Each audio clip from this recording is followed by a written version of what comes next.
Hey, shalom everybody. This is Captain Malquad of the ISUPK. I'm standing here with the man with the plan, like I like to say on my podcast journal, Commanding General Yohana. We here live at the Nashville Cookout, Nashville, Tennessee. But of course, right after this one, we got the Midwest Fire Weekend coming up, July 30th to August 2nd down in Chicago, Illinois. Commanding General Yohana, like always, the last couple of years, General, you've been doing a town hall meeting. This year, we're doing it again. The water. Damn First right. of all, big shout out to you, Cap, man. Right. And your team, you got several new captains raised up. Damn right. Your squad is looking strong as can be. That's right. Y'all doing great work all over the whole Midwest. Damn right, It's a beautiful thing. The water for inviting me. Appreciate you. I can't wait to get up there. And this is the first time I'm doing a full town hall. This ain't even no lecture no more. Damn right. They done went to the level of a town hall meeting. We having a big town hall meeting up there. It's so important. You got the Iran war done just kicked off again. They made it mandatory for you to be signed up with the military, ready to go. So they're gonna try to send all our sons, all these wonderful, amazing brothers that we done woke up and put so much time in to wake up. They ready to take these brothers and get rid of them, send them to Iran to go die, so America can make more money to stomp on us even more. Right. Taking away our civil rights, taking away the DEI. They also want our sons. They are gonna want our sons to go die. Right. That they ain't trying to take away. That's right. They need to take it away with everything else. That's right. So that's a very important thing we need to all discuss as black people and unified. I was highly impressed that black people handled the nail salons and them Asian businesses. Absolutely. And put them on. They taking a major cut right. and they hurting bad. And it also shows us how much economic power we got, Cap. That's You a know fact. this. Absolutely. You know what I'm saying? Absolutely. So we got that crisis going on. Right. So we got major trouble coming to our way. Damn So right. now it's time to have some serious town hall to seriously discuss what it is we need to be doing. Damn right. So I'm looking forward to that town hall meeting, man. Chicago. When is it? July? July 30th to August 2nd. July 3rd to August 2nd. And of course, that weekend is going to be the Midwest Fire Cookout.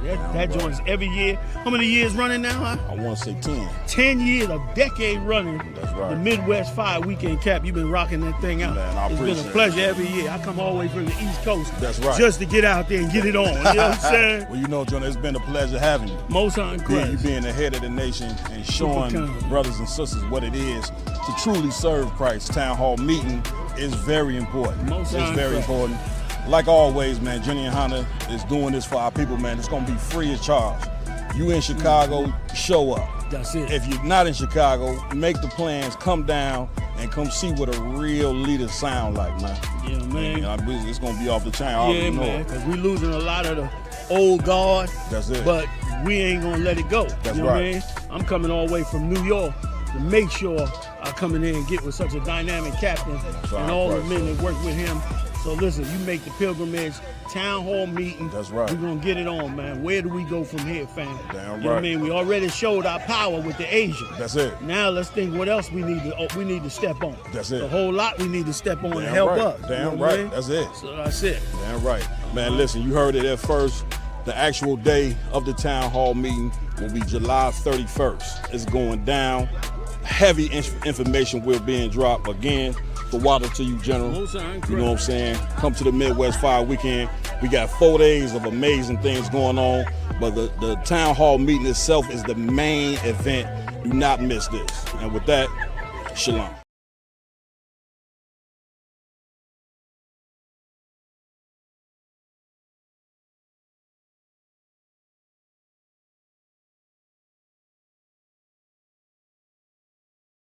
Just when I think you couldn't possibly be any dumber, you go and do something like this. And totally redeem yourself! Ice raids crazy. Ice raids crazy. You've seen them ice raids lately. Ice raids crazy. They kidnap men and the ladies. Ice raids crazy. And separate them from they babies. Ice raids crazy. Ice raids crazy, tearing up dreams in the night, kicking down doors, flashing light, causing fright. Mama in the kitchen, baby crying in her arms. Agents storm in, yeah, they sounding their alarm. Who the real criminal when they snatching up the meek? Chains on the innocent, silence on the weak. They call it law, but I call it code abduction. Ripping souls apart, yeah, that's government corruption. Land of the free, man, that's a contradiction. Cause freedom got conditions in this twisted jurisdiction.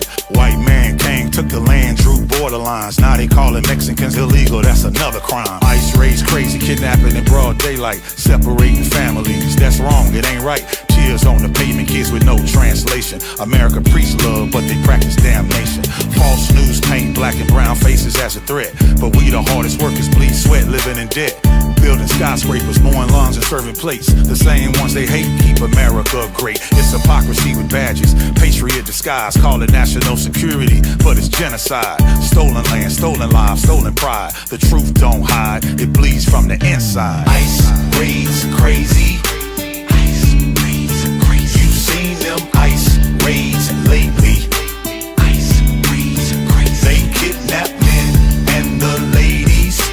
ICE raids crazy. And separate them from they babies. ICE raids crazy.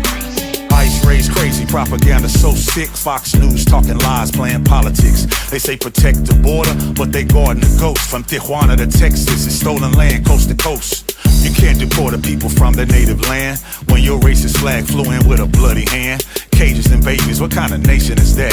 The cries echo loud, but they turning their backs. If the law is unjust, then justice ain't lawful. A badge on your chest don't make you Godful. They label them illegal, man, that word is obscene. Remember the first these were wigs and they called it the American dream. ICE raids crazy, it's a modern day lynch. History repeats, America don't flinch.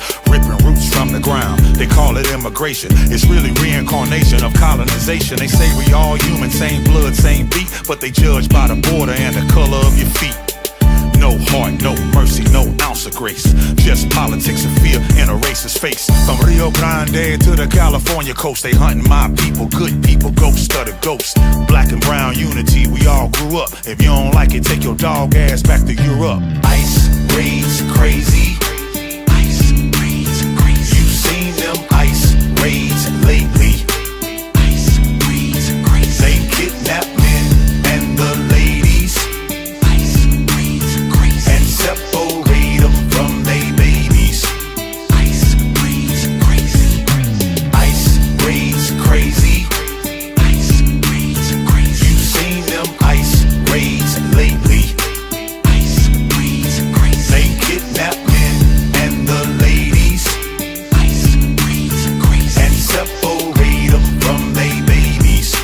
ICE raids crazy.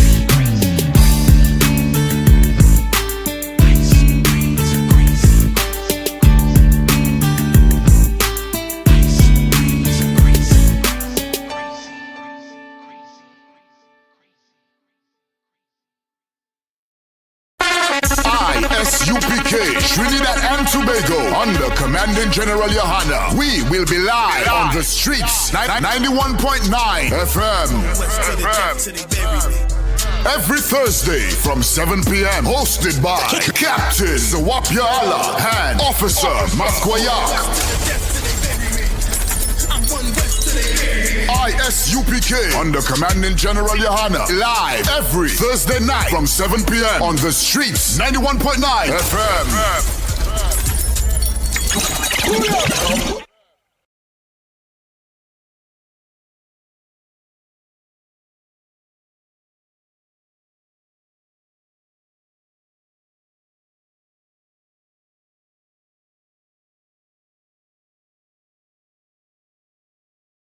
Hey, listen, brothers and sisters, man.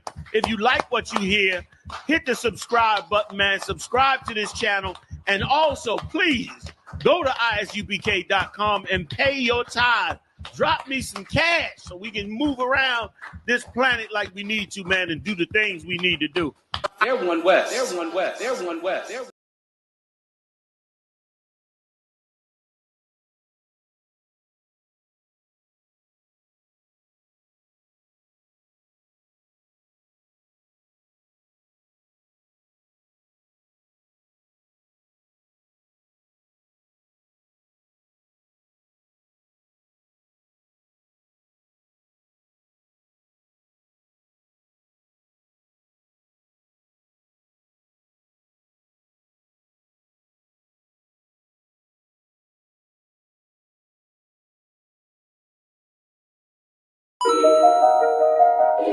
They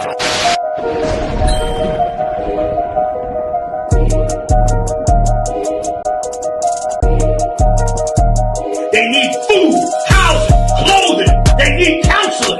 They need understanding of what's happened to them. They need an identity. They need to know the truth about the Lord. They need to be woke up to who the devil is. That's a white man. That's what the hell they need. And you add that to black people, Latinos, and Native Indians, brother, then you gonna be able to do something. The whole reason I'm in here saying these things to you, because these things are supposed to show you and give you hope. It's supposed to make you say to yourself, you know what, we got a kingdom coming. You know what, the Lord's judgment is coming. You know what, let's change our life.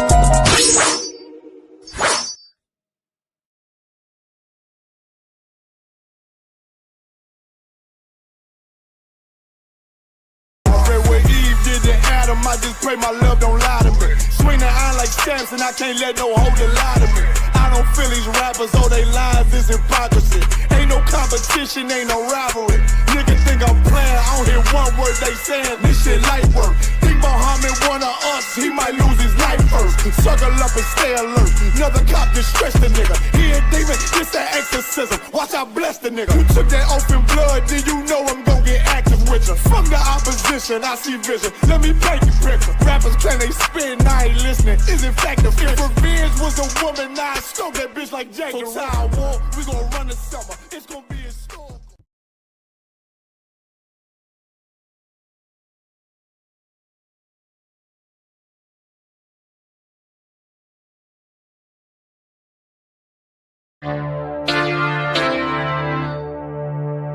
For homicide detectives, the clock starts ticking the moment they are called. Their chance of solving a murder is cut in half if they don't get a lead within the first 48 hours. I do anything to keep my brother safe. I'm putting food on my daughter's plate. You fucking losers, y'all just can't relate. You harm them, you will find me on the first 48. You will find me on the first 48. Find me on the first 48. I do anything to keep my daughter safe. You harm them, you will find me on the first 48. Sitting in that room, hear the interrogator's voice. They asking why I do it, I tell them I had no choice. Couldn't take a threat or a risk to my family, so throw the book at me, I take them charges happily. Ain't no need for no polygraphs or forensics. I put that fucker in a body bag, I'll admit it. Fuck a sentence or the jury that will convict me. They don't understand, it's my family, they represent me. So for them, I risk my freedom, roll the dice. I ain't got much more for you crackers, go ahead and give me life. You don't know what it's like for the people that you love. They ain't there to give salutes, they ain't there to give you hugs. The same that done pulled me from the dirt and from the mud, it's gone because of who? Y'all rather shed your blood. My brother's kids like my other kids. If you touch them, fuck around, get another bid, plus 10. Put me in the Supermax, I get super jacked, working out every day, canteen super stack, cool with that. Long as it mean my daughter's safe, my brother's winning, that's a chance I take. Feel my fate.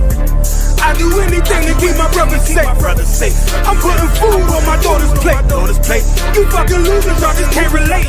You harm them, you will find me on the first 48. I got wives that done gave they all to stand beside me. Kids that can't see me fall, look at me proudly. Respected by men with honor up on their names. You harm one of them, I promise that you'll see pain. I'm one West train, made an oath to uphold it. Stood with my back against the wall, never folded. Grew up in the city where the love ain't brotherly. I ain't had too many friends, I ain't need the company. I'm my father's son, so I'm cool, just don't fuck with me. I say that you my homie, you're my brother, then you stuck with me. Never turn my back on mine, it's to the dirt. You cross them across that line, I end you first. But only make it worse, cause loyalty hard to find. Never think cause you out of sight, you out of mind. And I don't mind dying now, cause reincarnation got me coming back. Same scars in my heart aching. Be parlaying with killers from all places. Every last one of them for me a broad day shit. So what you think, I won't do it for them? Once they let me out the cell, shit, I do it again. It's for the family. I do anything to keep my brother safe. I'm putting food on my daughter's plate. You fucking losers, y'all just can't relate. You harm them, you will find me on the first 48. Find me on the first 48. Find me on the first 48. I'll do anything to keep my people safe. You harm them, you will find me on the first 48.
I just pray my love don't lie to me. Swing the iron like stamps and I can't let no holder lie to me.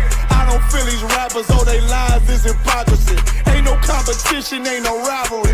Niggas think I'm playing, I don't hear one word they saying. This shit light work. Think Muhammad one of us, he might lose his life first. Suckle up and stay alert. Another cop just stretched the nigga. He a demon, it's an exorcism. Watch I bless the nigga. You took that open blood, then you know I'm gon' get active with you. From the opposition, I see vision. Let me paint the picture. Rappers claim they spin, I ain't listening. Is in fact the fear. If revenge was a woman, now I stroke that bitch like Jake. So time war, we gon' run the summer. It's gon' be historical. Hey, listen, brothers and sisters, man. If you like what you hear, hit the subscribe button, man. Subscribe to this channel. And also, please, go to isupk.com and pay your tithe. Drop me some cash so we can move around this planet like we need to, man, and do the things we need to do. They're one West. They're one West. They're one West. They're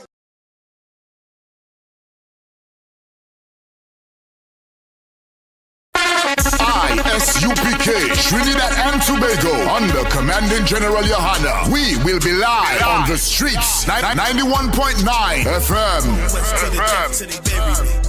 Every Thursday from 7 p.m. Hosted by Captain Zawapia Allah and Officer Maskwayak. ISUPK under Commanding General Yohana. Live every Thursday night from 7 p.m. on the streets, 91.9 FM.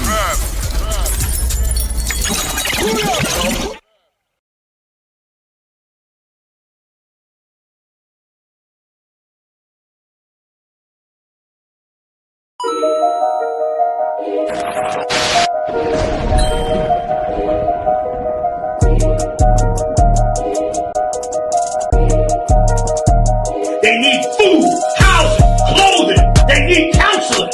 They need understanding of what's happened to them. They need an identity. They need to know the truth about the Lord. They need to be woke up to who the devil is. That's a white man. That's what the hell they need. And you add that to black people, Latinos, and Native Indians, brother, then you're going to be able to do something. The whole reason I'm in here saying these things to you, because these things are supposed to show you and give you hope. It's supposed to make you say to yourself, you know what, we got a kingdom coming. You know what, the Lord's judgment is coming. You know what, let's change our life.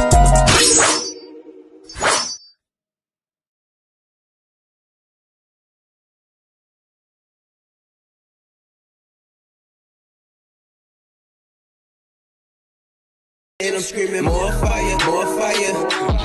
Give them more fire, more fire. I just gotta pray for more fire, more fire. I'm hoping he come with more fire, more fire.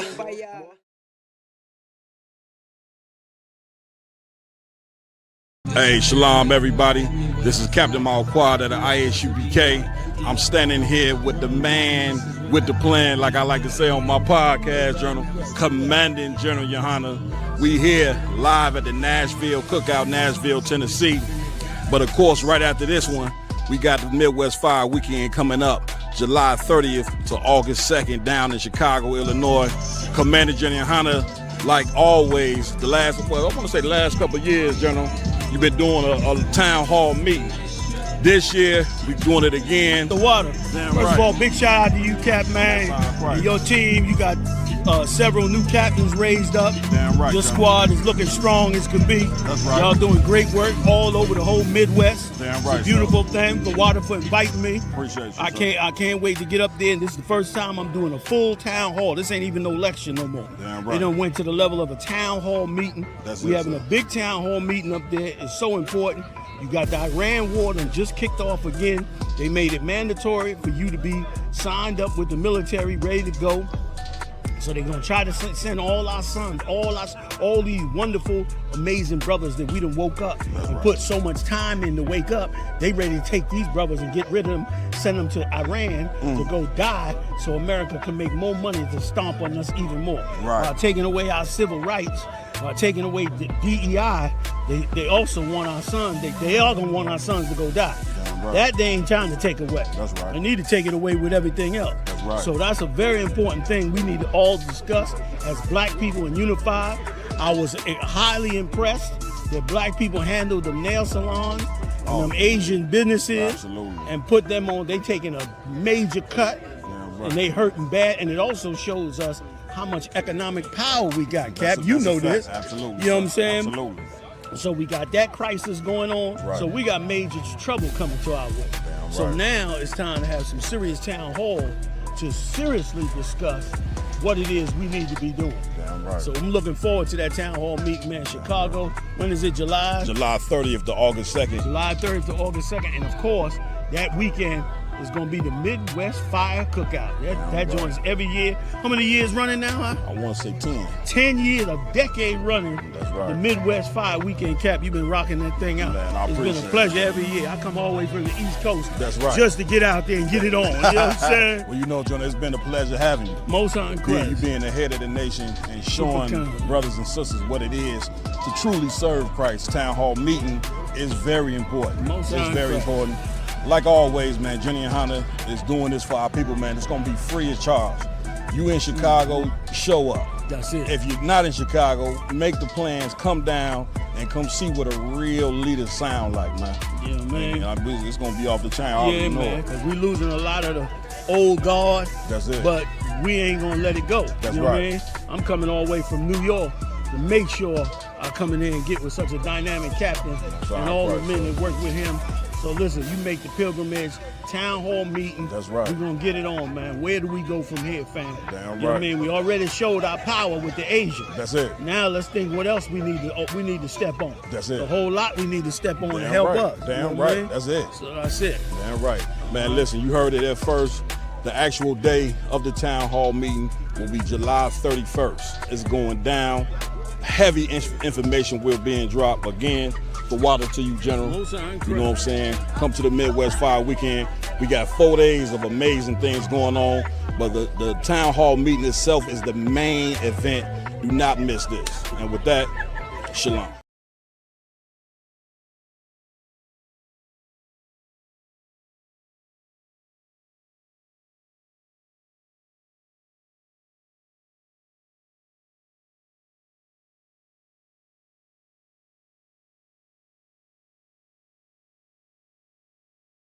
Hey, listen, brothers and sisters, man. If you like what you hear, hit the subscribe button, man. Subscribe to this channel. And also, please, go to isupk.com and pay your tithe. Drop me some cash so we can move around this planet like we need to, man, and do the things we need to do. They're one West. They're one West. They're one West. They're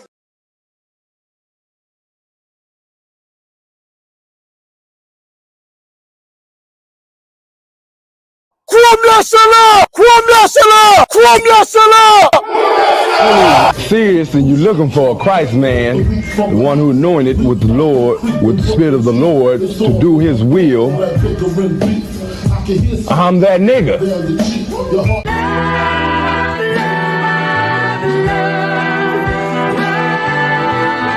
One West, 125th Street.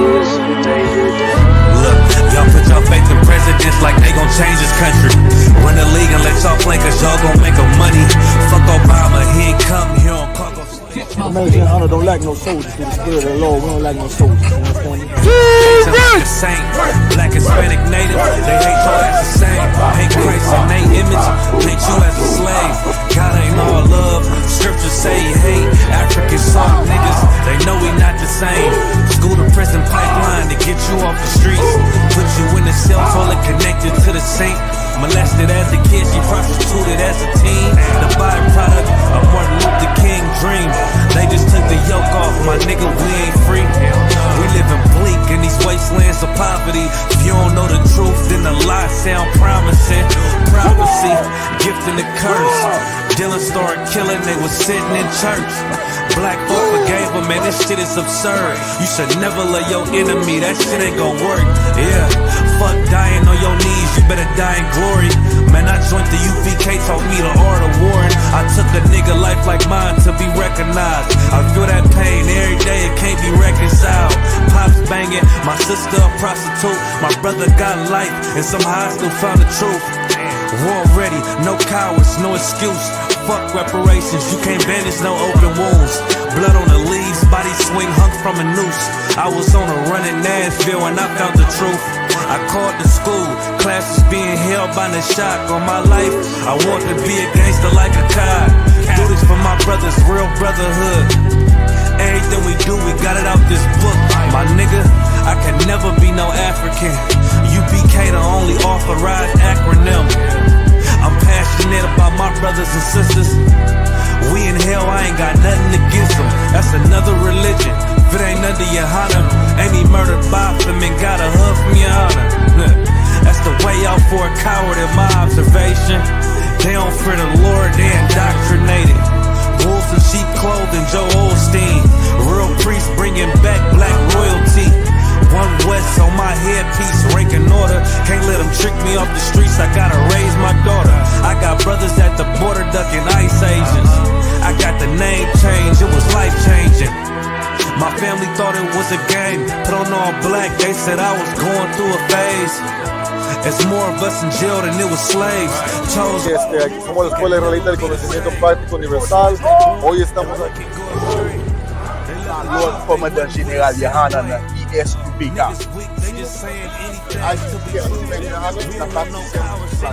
This is what Commander General Yahana did. This is what he did. First camp, I cut off all my dreads. I took an oath when that oil hit my head. Niggas capping like they lids. I'm a priest, I never stick no fork in no pig. I was dead till I found out how to live. This brotherhood taught me how to be a man. I came back to my roots, I had to dig. A couple gaps I had to bridge. I got a rib, I'm married to this work. You wanna serve the Lord, he ain't in the Christian church. I had to dig. That's right. You wanna serve the Lord, he ain't in the Christian church.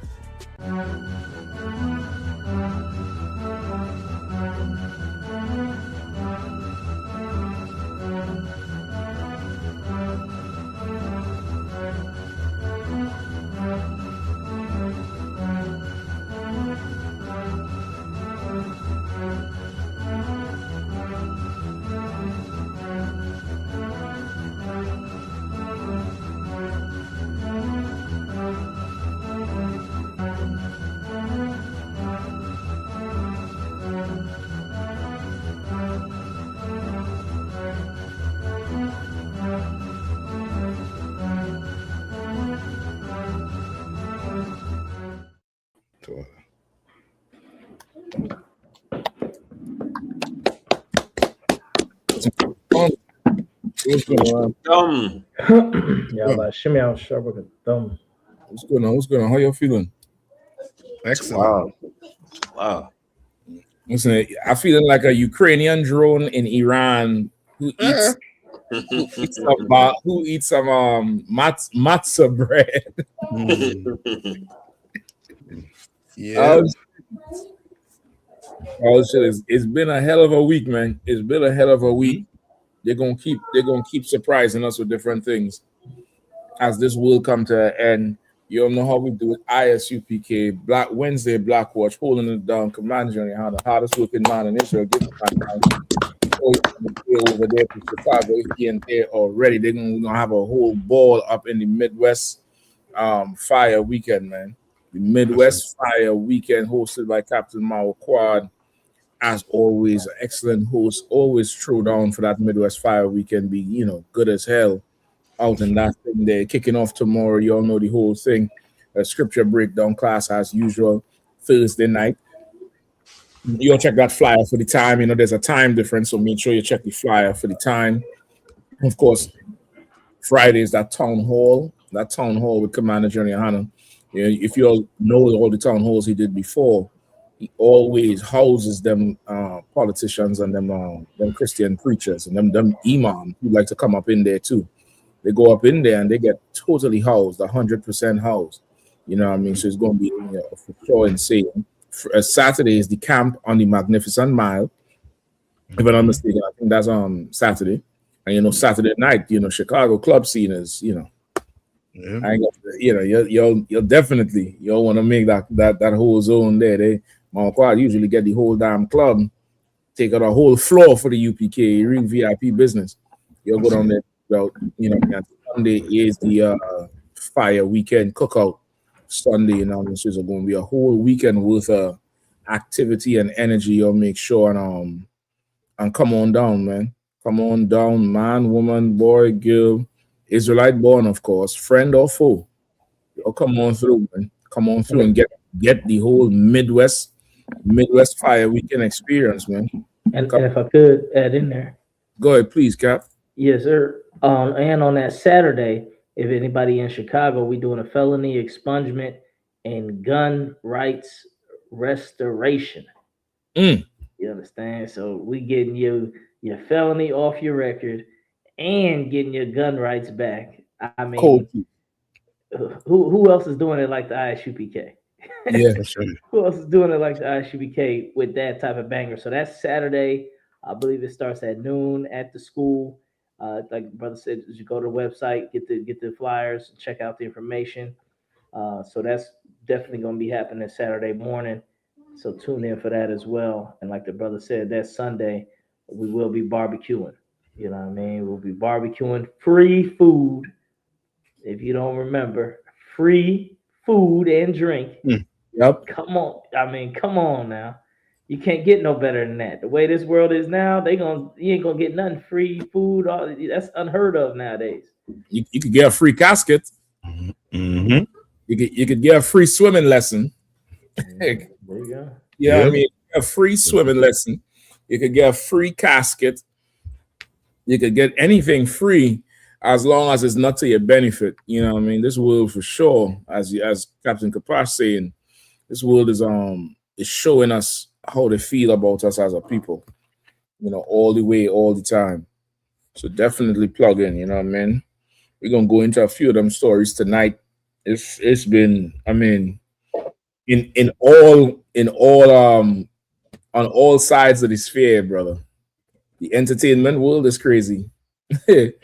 Sports world is crazier. The political world is crazy. The economic world is goddamn, brother. Like everything is going up in chaos. That's right. Everything is going up in chaos, and it's all the way in line with the end of the world as we know it, the end of the society as we know it. That's right. And they're recalling everything. Soon they're gonna be recalling air. They're gonna have a recall on the oxygen you're inhaling and exhaling. Like everything is recalled right now.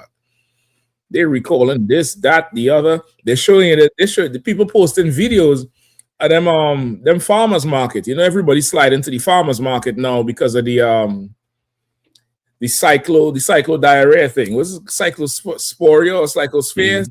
Some shit like that. Everybody slide into the farmers markets thinking it's organic. Brother, they're showing your videos. They say them Amish is buying the stuff right out the store and just repackaging the greens in the little farmers market baskets, little green paper looking baskets. Yeah. People video, like white people snitching on white people now because they're hurting. Yeah. Like that's beautiful. That is a glorious thing. That is a glorious thing, because if it wasn't for this, you'd still be going there trying to buy these expensive foods, and you justify it by telling yourself, well, they have a long way to travel. It's the food is better, so you had to pay a little more for it. Not knowing it's the same thing from Walmart you're getting. It just they reach early and stand up in the back of the panel van and just tear open the shit, put it in the thing, and then go put that on the table. Your damn ass go in there. Like we really in a time now where the prophecies say, hurt not the oil and the wine. Salaki Cap too. Yeah, please. And that's just such that right there, just a testament to what this place really is. Like this place is not what it's being sold to be. Right. And every immigrant group that has come over here, they are finding out what black, quote unquote, the tribe of Judah, Black Americans have known forever. Like the Asians, the Africans, the Arabs, y'all sat in y'all countries and came over here and thought that you could come over here and do it better than us. Yeah. And make use of all these opportunities in the land of milk and honey called America. And then you get here and realize this place is not what it's sold, what it's advertised to be. Just like that farmer's market, you thought you was getting organic, top of the line. You was even willing to pay top dollar and travel to obscure places. My rib took me to some farmer's market. I'm like, man, where the hell we going? You know what I'm saying? Where the hell are we going? All these is right there. Walmart is right there. Costco is right there. Where the hell are we going? And just to pay extra money to believe that you're getting something that is worth it and is exclusive and it's worth it. Just to find out, nigga, this is Walmart blueberries being put in these containers and upcharged. Yeah. And that's America. Now, America is an illusion. And I pray the Lord continue to pull down the veil, the curtain behind what's really happening and what this place really is. So, like it. Yeah. Yeah, listen, I know firsthand that yellow brick road to these farmers market, brother. If this shit ain't within driving distance, you could miss me with that shit. Yeah. I ain't going down the yellow brick road to buy Walmart shit. Yeah, man. I'll bring a disclaimer. I ain't saying this is every single one, but brother, there's some of them. They say them Amish. They say you see them Amish come up, don't buy shit from them. That's what they say. Nice. They say, leave them people with their wagon and their one donkey alone. Leave them alone. Let them children of the corn. Was it Mordecai? Mordecai, the children of the corn, go back to the corner. Right. Just leave them alone. So. Yeah, I mean, it's a beautiful thing now where people seeking, your own, our own people, our own produce. At one time that was looked down upon and scorned upon, but now we looking for that, for those, them people who growing and coming in with the pickup and have all the veggies on the pickup. You're looking for Issachar now. You're looking for Zebulon now with that old Toyota, that the muffler dragging because it's full of goods back there. You seeking them out now. Because this place getting cursed out. The horsemen, famine is loose now. That's right. Famine is loose in the place right now, brother. You know what I mean? So it's definitely a glorious time. Hold on, man. Strap in, put that seatbelt on, and hold on, because boy, we're gonna be seeing some amazing shit within the next year or two. Because by the end of this year, it's gonna be even worse. It's gonna be even worse. They say America is down to what is this?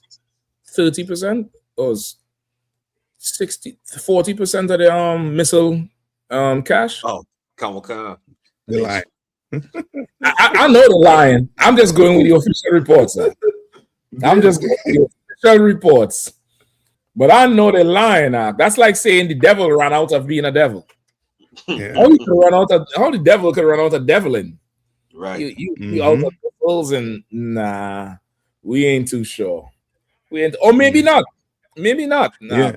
Oh. Maybe maybe they just putting up a facade like they got a whole ton of everything, and they got nothing. Yeah. You know what I mean? Because they're looking into them drones, them Ukraine drones, to help them with the war. Right. You know what I mean? Remember, I think that there are a couple companies in Utah that done pull in the contract to build them Ukraine drones. Yeah. So, you know what I mean? There's got to be a shift coming. Yeah. Oh. It looked like they're plotting to use a tactical nuke on them. That looked like the plot.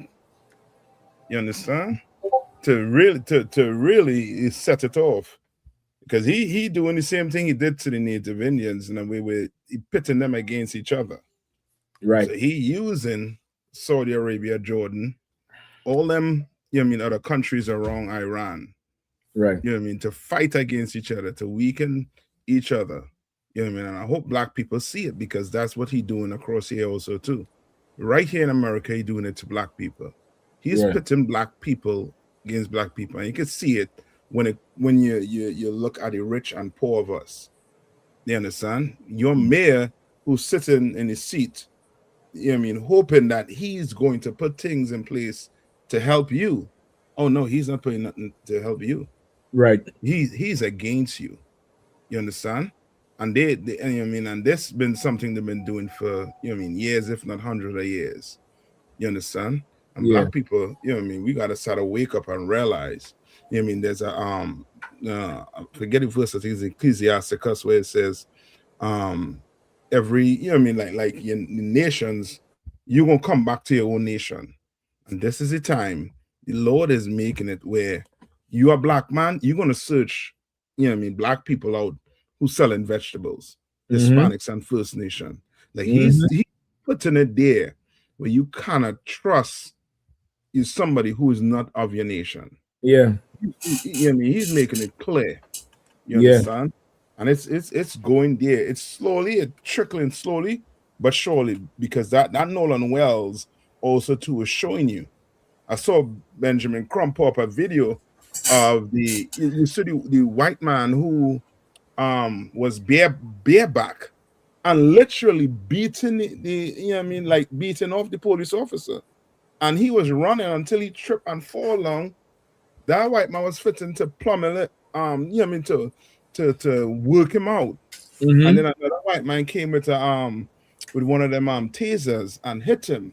Right. And now they're trying to put it in line with the brother who the cop shot in unalive with 3 bullets to the head. You know, you understand what I'm saying? Where it take 4 officers and a gun to put a brother down. Yeah. But take 2 white officers to put a white man down. Yeah. With a stun gun. Yeah. You understand? So he's putting it there where, you know what I mean, they're going to start questioning these pastors. We talking about what is going on in the church is not what we seen going on in reality. You know what I mean? Somebody lying to us. America been like that. You know what I mean? Been lying to us all these years about black people being shiftless, black people being lazy, black people being criminal, black people being everything that's negative. That's black people. Yeah. Yep. And now, listen, it's getting to see. Go ahead, Salaki. I no, I mean to cut you off. Go ahead, Cap. No, I was going to say, just in the last point, the earth getting to see for themselves who the evil is, because a genocide is being taken place on the earth right now. What they're not telling you is another genocide also taking place with them Sudanese. The civil war. We're not hearing nothing about it. You understand? I shouldn't say a genocide, but a civil war is taking place. Where they getting all them weapons from? Right. Them Africans are in Hano gun factory. Where they getting it from? You understand? You. Yeah. So like, go ahead, Cap. Please go ahead. So like, Shalom, Yoshua, Shabbat, Salaki. You know what I'm saying? A little late getting in here, but what Captain I thought was bringing out was heavy. And for brothers and sisters that's just now coming in contact with the truth, you just now hearing from the first time from the men of the Lord that the white man is the devil that the Bible speaks of, and all of these things that's transpiring in the earth is what was prophesied in the Bible. Man, thank the Most High that He's allowing you to wake up now, because we in the time that we've been warned about for many, many years. You know what I'm saying? Brothers that's, you know, on this panel, man, many of us been in the streets for many years on them streets prophesying warning our people about World War III that was coming, warning our people about the evil of our oppressor, warning our people about, you know, the reality of this world that we living in, man. I remember coming in the troop in a time where we was told we was living in a post-racial America. Barack Obama was president, and everybody told us we was crazy and can't believe y'all saying these things. We got a black president. Lo and behold, the men of the Lord were right all along, because the Bible holds the truth. You know what I'm saying? The Bible gives us the answers to all the problems and gives us the way out of all of the darkness of the times that we living in. And you got to understand that the only way that you're going to be able to navigate your way in the midst of all of this confusion and evil going on in the world is to serve the Lord. You know what I'm saying? Like, man, the scriptures say that, you know, the wisdom would be the stability of thy times. And the Lord said in that day he would make a man more fine than gold. You know what I'm saying? We living in those days. We live in those times where the knowledge of the Most High and knowing, you know, how to battle and how to fight spiritually in this time that we living in is going to be what sustains you, because these other nations, they got to go fight with drones. They got to go fight in the World War III. They got to get there.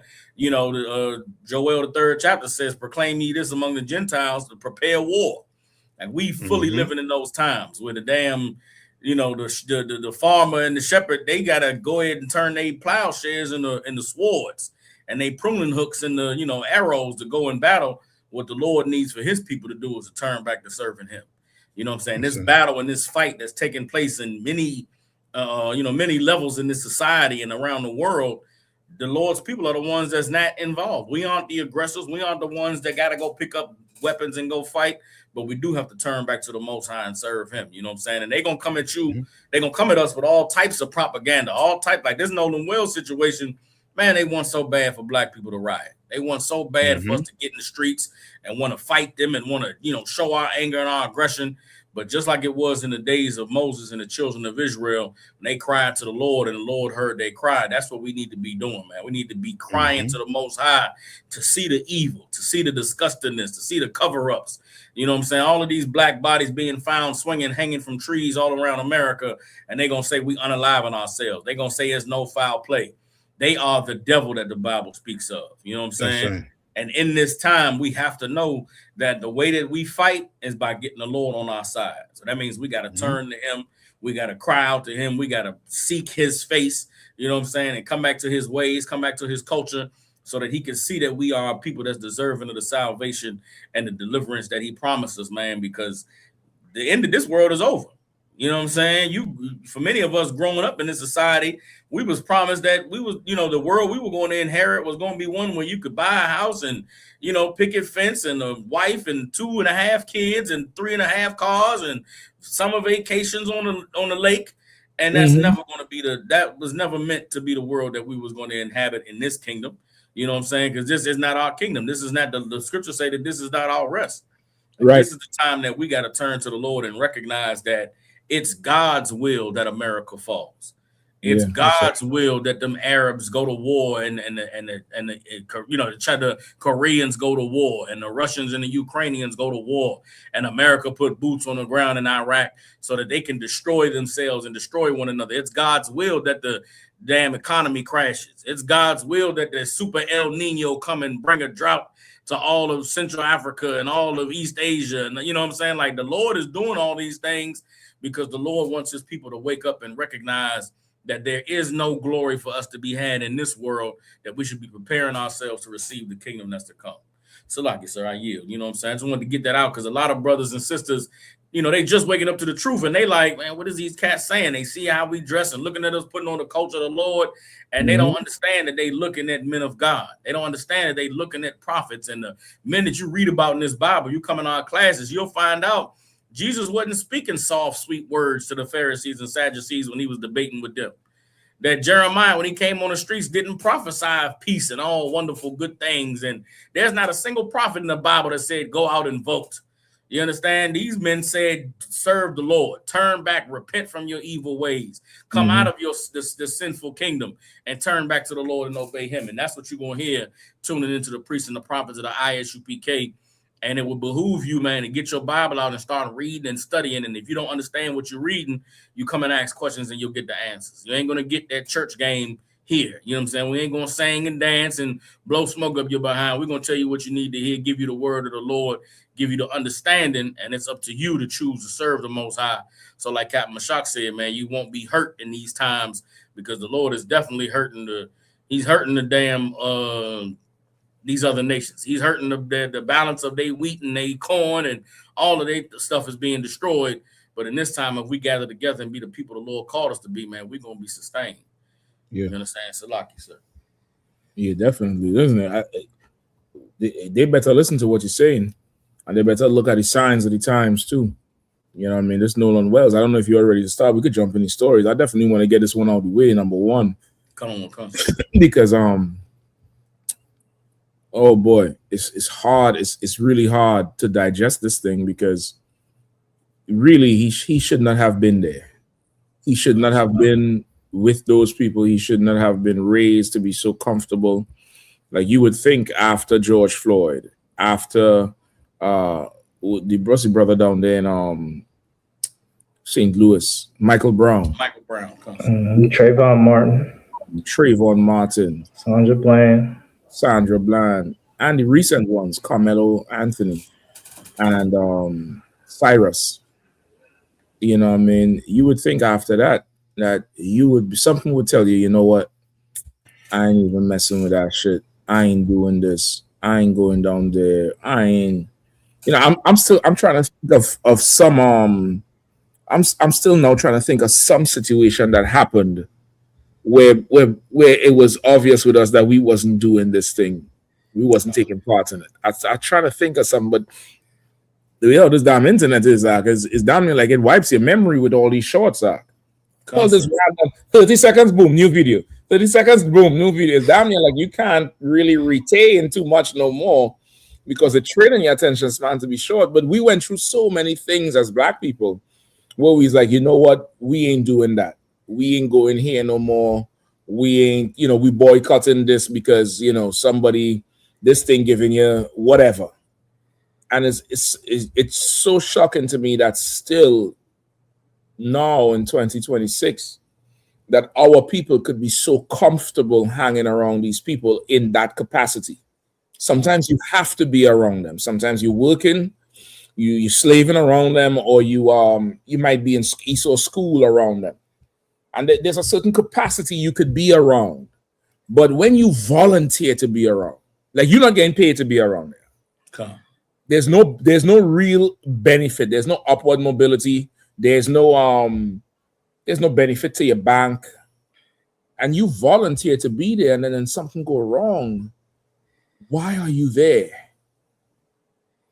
Like I have to ask that. Why are you there? I would like to ask his parents, everybody that at this point, like you didn't think this would be a problem. Like what are your thoughts on Carmelo? Go ahead, Cap, please. No, what you're saying is heavy, Cap. It's like what the Lord told Adam when he was hiding himself among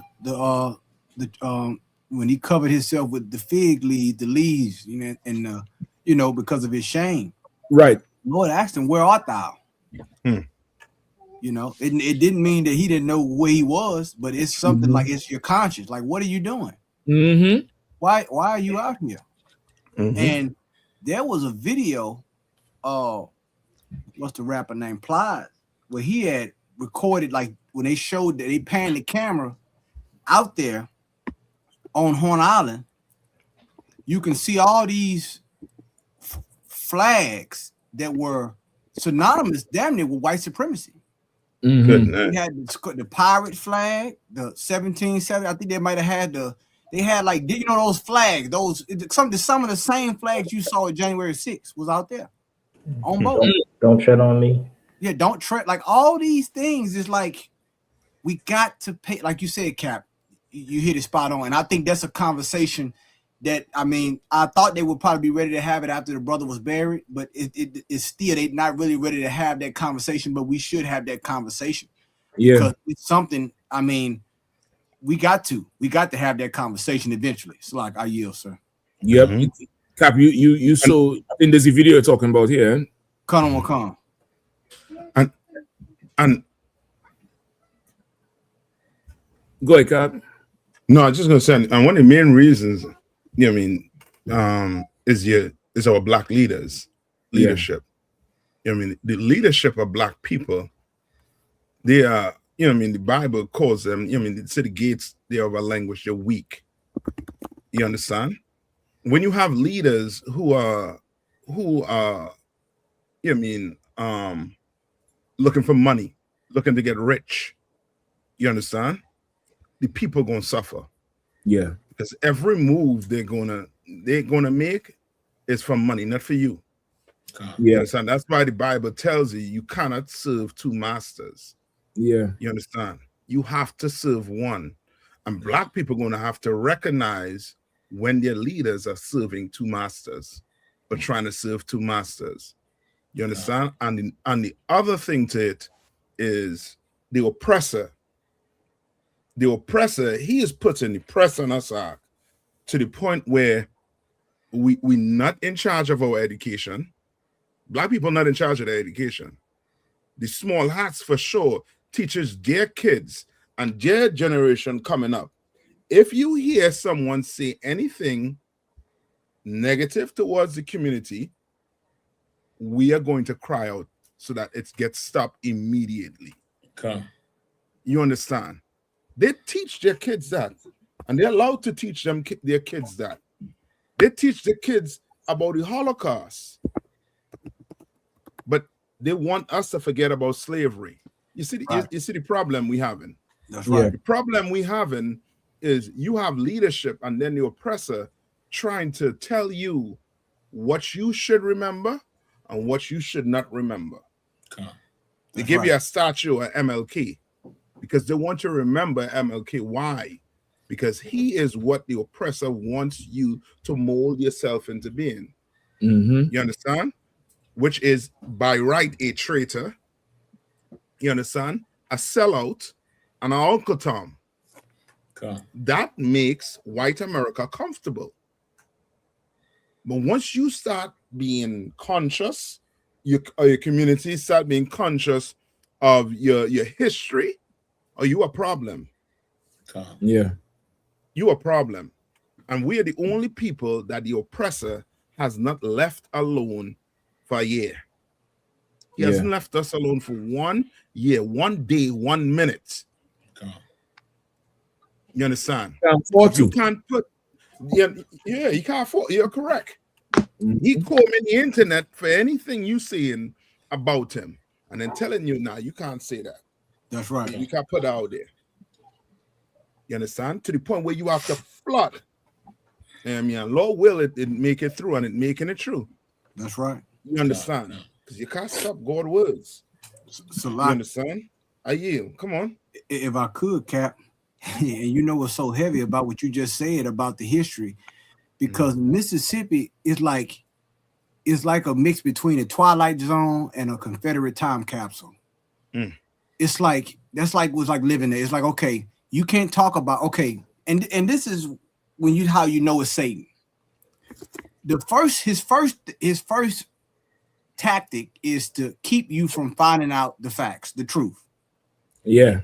Okay, now once that failed, the next thing is, okay, we know this happened, but let's change the narrative of how it happened. You see, it's no different going back to the garden. He asked Eve, well, what did the Lord say about this tree? You understand? And once she confirmed what the Lord said, he didn't mean that. He has to change the narrative. These are some of his devices. Okay, once you know the truth, now his object is, let me change your perspective on it. Yeah. Mississippi love the history. They love their history. They don't forget their history. They say it's heritage, not hate. But when they want you to know, they want you to comply to their narrative about race. We all in the island. I got black friends. Right?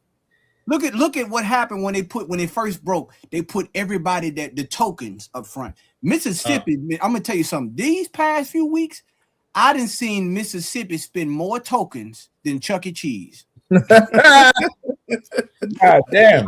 I mean, I'm seeing black. I've never. What's that politician Hyde Smith? That white woman. She was up there at the Capitol, took 4 black boys from Mississippi, said, look at what we doing for Mississippi. I mean, they've been using every token they can right now. Come. That's how I know that something went awry. Like Mississippi, boy, I'm gonna just say this. I feel bad for that family, you know what I'm saying? Because the chances of them getting justice in Mississippi, I doubt it. I highly doubt that. You are dealing with, it's almost like the mafia. Yeah. Like everybody down there is on code. Everybody. Go ahead, Cap. And Silaki Khan, just to slag the cutting on you, but just to add to what you're saying, and you know what I mean, it's sad because Benjamin Crump right now is I believe it's their attorney. You understand? Right. And he is about money. He knows they're not gonna get justice. He knows that. He about money. You understand? That's why you see, what's his name? Al Sharpton. Where was these two for the other brother who gonna spend life? Carmelo. What's his name? Carmelo. Where's Al Sharpton? You understand? They pick and choose. And Cyrus. Yeah. Cyrus Crump is he's a top lawyer, civil rights lawyer. Al Sharpton, civil rights. Where was them for these two brothers? They're picking and choosing. You understand? Yeah. And when he is on your case, justice is second. Money is first. He is going to get this family millions of dollars. But justice, I don't think he about that. Yeah. If I could, so what you bring out is heavy in that Christianity is such an evil thing that has happened to black people that even in the face of unimaginable horrors like what happened to Nolan Wells, this family still chooses to follow the path of, forgiveness and having Al Sharpton read the eulogy and, you know what I'm saying, having Benjamin Crump, like you said, doing the things he got to do to be able to present a case to be able to get paid. All of this publicity and all of the things going on with this case is not about the evil and the racism of Mississippi. It's not about addressing, you know what I'm saying, how evil and devilish these white people are. It's about finding a way to be able to get some money. You know what I'm saying? And it's a shame that, in 2026, with something like what happened to this brother, people like what you said, Cap, you know what I'm saying? People can see that they trying to get some money. You know what I'm saying? Like if the case was about getting justice for Nolan Wells, there's a whole nother way that they could have went about this. There's a whole nother way that they could be speaking in their, public engagements and talking about the cover up and everything that's being hidden. But it's just this world has conditioned us that, justice is secondary. As long as you can get some money, as long as you can make them, pay up some dollars, when we should be turning to the Lord. We should be calling on the Most High. You know what I'm saying? Things like this take place. The turn should be the Most High that reigns in heaven is going to get us justice. He's going to, you know what I'm saying, repay the evil that has happened to us in this place. But they don't have that spirit to speak that language, to say those things. It's just about a charade. It's all for the cameras and for the damn, you know what I'm saying? It's a show. And the sincere brothers and sisters who like this stuff impacts brothers and sisters on a subconscious level. You know what I'm saying? There's things that we don't even talk about publicly as a people, that events like this really traumatize us and really shake up our credit, the way we look at the world. But you'll see Al Sharpton and you'll see Benjamin Crump and you'll see there be no justice, but then you'll hear about the civil case. You'll hear about the family getting paid. Yeah, that's and it's like, man, our lives is more than that. God didn't put us here to be getting unalived and getting a goddamn check. The Lord put us here to serve him and to be able to, live free, man, to be able to not be afraid and not worry about some suffering things like what happened to Nolan Wells. But we can only have that if we obey in the Lord. Yeah. Like Captain Mashak said, he should have never been there in the first place. You cannot go against the Lord and expect to be safe and expect to have justice. The problem is men like Al Sharpton and Benjamin Crump haven't told us the truth about this world that we're living in. They That's haven't right. told us that we the children of God and that our oppressor is the devil that the Bible speaks of, and that we cannot join hand in hand. The Bible says, even though hand join in hand, the wicked shall not go unpunished. You know what I'm saying? The Most High told us not to join ourselves to these people, man. In First Ezra, in the 8th chapter, says, never seek to have peace with them. For as iron rusteth, so does his wickedness. There is, you know, there's the Salaki. The scripture says there's a way that seems right unto a man, but the ends thereof are the ways of death. It might have seemed right to let your son, he turned 18, graduate high school, about to go to college, let him go and have 4th of July with the boys from high school and have a summer send off, and then he go down there and lose his goddamn life. And everybody in every interview saying Nate is nigga's best friend. Excuse my language. I ain't never seen a nigga had this many white best friends. I done watched Officer Tatum interview white boys. I done watched white boys giving press conferences. Everybody say that I was Nolan's best friend, but nobody know what happened to Nolan after y'all was partying on the beach. Right. Nobody knows how the hell when the white girl that he was talking to say, well, Nolan told me he was getting on the boat with his friends. The friends are saying we was telling Nolan to get on the boat. He was talking to the girl. Well, goddamn. You mean to tell me everybody talking to Nolan while he getting on the boat and the nigga ain't never get on no boat? The boy father came to his house. They had the nigga's keys, had his car keys and his cell phone in their house. The boy come to the door and say, yeah, I don't know where Nolan's stuff at. He ain't even leave his stuff here. Salaki, come on, Cap. It's like, where's Waldo? It's like nobody know where. Now listen. If you was in the store, the department store, everybody know where you at. Come. If you somewhere, you know what I'm saying, where they feel you're gonna steal something, everybody know where you at. You on an island, and there's a quote that says, "No man is an island." There's a famous author that said, "No man is an island," and it's ironic, meaning there's a connection to everybody on some level, but all of a sudden he's invisible now. So like, this is just to wrap it up, and all of this was before the damn audio tape dropped.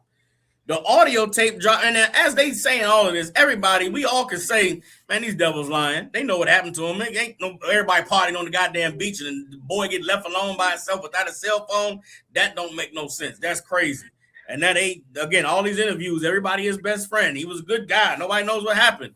Then we hear the audio tape, and you can hear everybody that's there saying, damn, he dead. What happened? Nolan, get up, man. Wake up. That's what happens when you join yourself to your oppressor. That's what happens when you try to let bygones be bygones and you try to live in a bubble world. Nigga, black people, you do not live in a vacuum. I don't care if your daddy worked hard and made a lot of money, your mama got a settlement, and then y'all live in the suburbs. You are a black person in America, and the white man is the devil that the Bible speaks of. You cannot friend your way into safety. You can't cold switch your way into safety. You can't dumb down your way into safety. You are not safe around white people. That's right. Now, if you have a problem with that, if you feel like, well, I can't be safe around black people neither, then that's a you problem. You need to find a way to get yourself in the ISUP case. You can serve the Lord and understand how to exist with your people.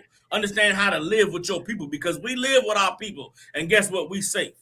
We live in the hood. We live in the barrio. You understand that we know how to deal with our people. We know how to show kindness and love and respect to our people. So we get kindness, we get love, we get respect. You need to learn how to move in this world so you can know that the only place where you have a chance of being safe is among your people. Because among these devils, you're guaranteed for something horrible to happen.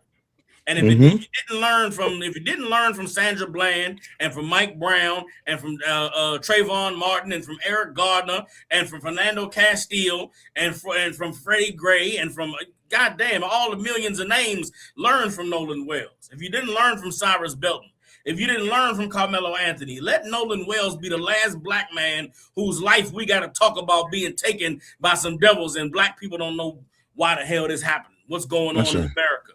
The white man is the devil and you a nigga, and nothing's ever going to change that except for you coming into the truth and learning who God called you. Learning who to be who God called you to be. Because God did not call you to be a nigga. God did not call you to be the token black among these white people. God didn't call you to be celebrating the 4th of July with devils on boats. The Lord calls you to put on your boots, grow your beard, wear your braids, to keep the Passover, you know what I'm saying, to keep the Feast of Unleavened Bread, to keep the Day of Atonement. The Lord called you to be a holy, righteous people, man, to serve him. We was called to be kings and priests and prophets of God and daughters of Zion. Not all these things that these devils have taught us to be. And not choosing to be what the Lord called us to be is the reason why men like Nolan Wells have to lose their life. So like that's right. If I could, I got scripture to go with it. But what the brother brought out was heavy, and the photo right there is heavy. The scripture says, Isaiah 13, and this shall be as a chased roe. That's like a deer that's being chased through the forest. And there's a sheep that no man taketh up. They shall every man turn to his own people and flee everyone into his own land. This is the day we get into. And then it says, everyone that is found shall be thrust through, and everyone that is joined unto them shall fall by the sword. When they say you, everyone that was found, that means basically you found on the wrong side of the tracks. Yeah. Like what Kelvin Mashak was bringing out, like this is a sad story, but this is a story that we shouldn't even be talking about as far as it shouldn't have happened. Like all this stuff that's been going on for the last 15, 20 years been leading up to great separation. Yeah. And for you to still, like, you ain't even a black person in sight. You just the lonely singular black amongst countless whites. Like this shouldn't even have been a thing. And the scriptures told us everyone that's found shall be thrust through. But when you go to verse 12, it says, I will make a man more precious than fine gold, even a man than the golden wedge of Ophir. Like a brother who got this knowledge, he's going to be more precious than fine gold, man. That's right. That's going to be something like, man, this dude knows what's going on. He knows what's up. He got some knowledge on him, because these Christians, they have no knowledge, man. Yeah. And they're still trying to set themselves up for the okie doke, because it's a Christian mind state. My auntie, I remember she wanted to take her son out of school and put him in a suburban school with all bunch of whites, because he was a tall, kid for his size. He was like 6 foot. And he was like still in grade school. Right. She put him in the school with the white kids, and he was getting picked on and bullied and everything else, and God knows what else. Like they was destroying his spirit in that school. But she thought, well, because he around the whites, it's going to be a blessing. Right. But she was a super Christian too. She didn't understand it. She didn't understand it. And if I could, just to jump on the same 2 points that you was making, Captain Kapash and Captain Kahan. Like while both of y'all was talking, right? I just looked up that I think this is Webster's, if I'm not mistaken. Webster's definition of friend, right? And it's so heavy because in the Caribbean, your parents have a say and they say, you ask to go somewhere and they say, well, who you going with? Oh, my friends, because you didn't want to tell them who you're going with, because you already know what you know. Yeah. And the older generation would tell you, yo, your friends gonna carry you, but they ain't gonna bring you back. That's it. It was a saying to make you stop to think, like, I may not come back home. I may end up in some shit, and these people who are calling my friends, they ain't gonna be in the shit with me. That's right. You know what I mean? Go ahead, Cap, please. This add to what you're saying too, because that's so heavy. Because them saying that is also going to make you remember some shit that friend do you and leave you. You understand? Now you start checking yourself, examining yourself. But so go ahead, Cap. No, you're so right. It's damn near like a proverb, and like I say, when you really examine us as a people, down to everything within our culture and our spirit, like we really the people of the Lord. Because that's such a heavy saying. It's simple, but it's so heavy. Like they're not really calling these people your friends who won't bring you back. You calling them your friends. So it's like your friends, they're gonna carry you where you all want to go, but they ain't making sure you come back. Like a friend didn't come in to tell your parents they lost you. Right. Yeah. A friend gonna be like, how the fuck could I go and tell Miss Johnson or Mr. Johnson? How could I look Mr. Johnson in the eye and tell him why his daughter ain't back or why his son ain't back? Right. That's your friend. man, we got to stay out here. Let them file a missing case for all of us because we all listen. And when they come find us, well, why y'all ain't call? We did call, but the phones was dead. We out here looking for Nolan. That's it. But y'all took your asses back home. That's right. So as y'all talking, I was like, hold on, let me look up a definition for friend. Anybody have that Webster's app on their phone? Yeah, that's Please. I think, Zach, you usually have it on your phone too. See, me and you got the same app. I don't have the app, but I can pull it up from Webster, sir. Okay, that'll work. That'll work. Just the very first definition, because the rest of them is contextual and stuff. Because when you go to the bottom with the etymology of the word, it says the one that used in the sense in the first one. Sir. Original Friend. meaning of the word. Go ahead. Like it. Friend. One attached to another by affection or esteem. Come on, man. One attached to another by affection or esteem, self-esteem, and how I feel about you esteem. Like this is like a friend is really a cultural thing. Because how could I be your friend if I don't know you? Exactly. How could I? What is there to love about you if me and you ain't come from the same situation, the same place? I would first have to get to know you. And now if I get to know you and I develop love for you, where the esteem means I hold you in high esteem or high regard. But now you got to be careful with that because I could hold you in high esteem because I have what? Low esteem. So when you check, he went with his friends. These are friends. This is good for unequally yoked. This is not his friends. This is not, this is who he would like to be his friend. He's a friend to them. Right. He probably teach them how to dance, doggy, dunk, crossover. They taught him how to die. They taught him how to die, hopeless, crying, heartbroken because your friends are watching you die. Your friends allowed you to die. And add an insult to injury. They played your parents like there was, nothing. Exactly. So, and that's not affection or esteem. Because if I have esteem for you, I have to go see your parents. Right. I had to go see because we close like that, nigga. I come over to your house and eat. You come over to my house and eat. My mother and father check for your mother and father. We highly esteemed, but the esteem doesn't go both ways because really, this friendship is based on low self-esteem, not esteem. That's right. So, like, somebody was jumping in. Now, I wanted to say something that was so heavy, Cap, because what you're saying is good. I'm so glad that you brought that definition out for all our brothers and sisters out there who are struggling with the word friend tonight, because you have to take inventory. And by the way, this gives a real good insight on the word peer pressure as well. Yes. That's right. Like now we get to, like if we're gonna talk about the youth and what our youth are dealing with, like these are lessons and a cautionary tale for our brothers and sisters. And I mean, it's once again, it's universal and it's practical. So it's just so heavy. You brought that out, and you said something about being a friend earlier. What they say on the island, but it's one old saying that Mississippi that I used to always hear growing up. The old people used to say, and the saying goes, "Blood is thicker than water." That's it. Since we talking about the island.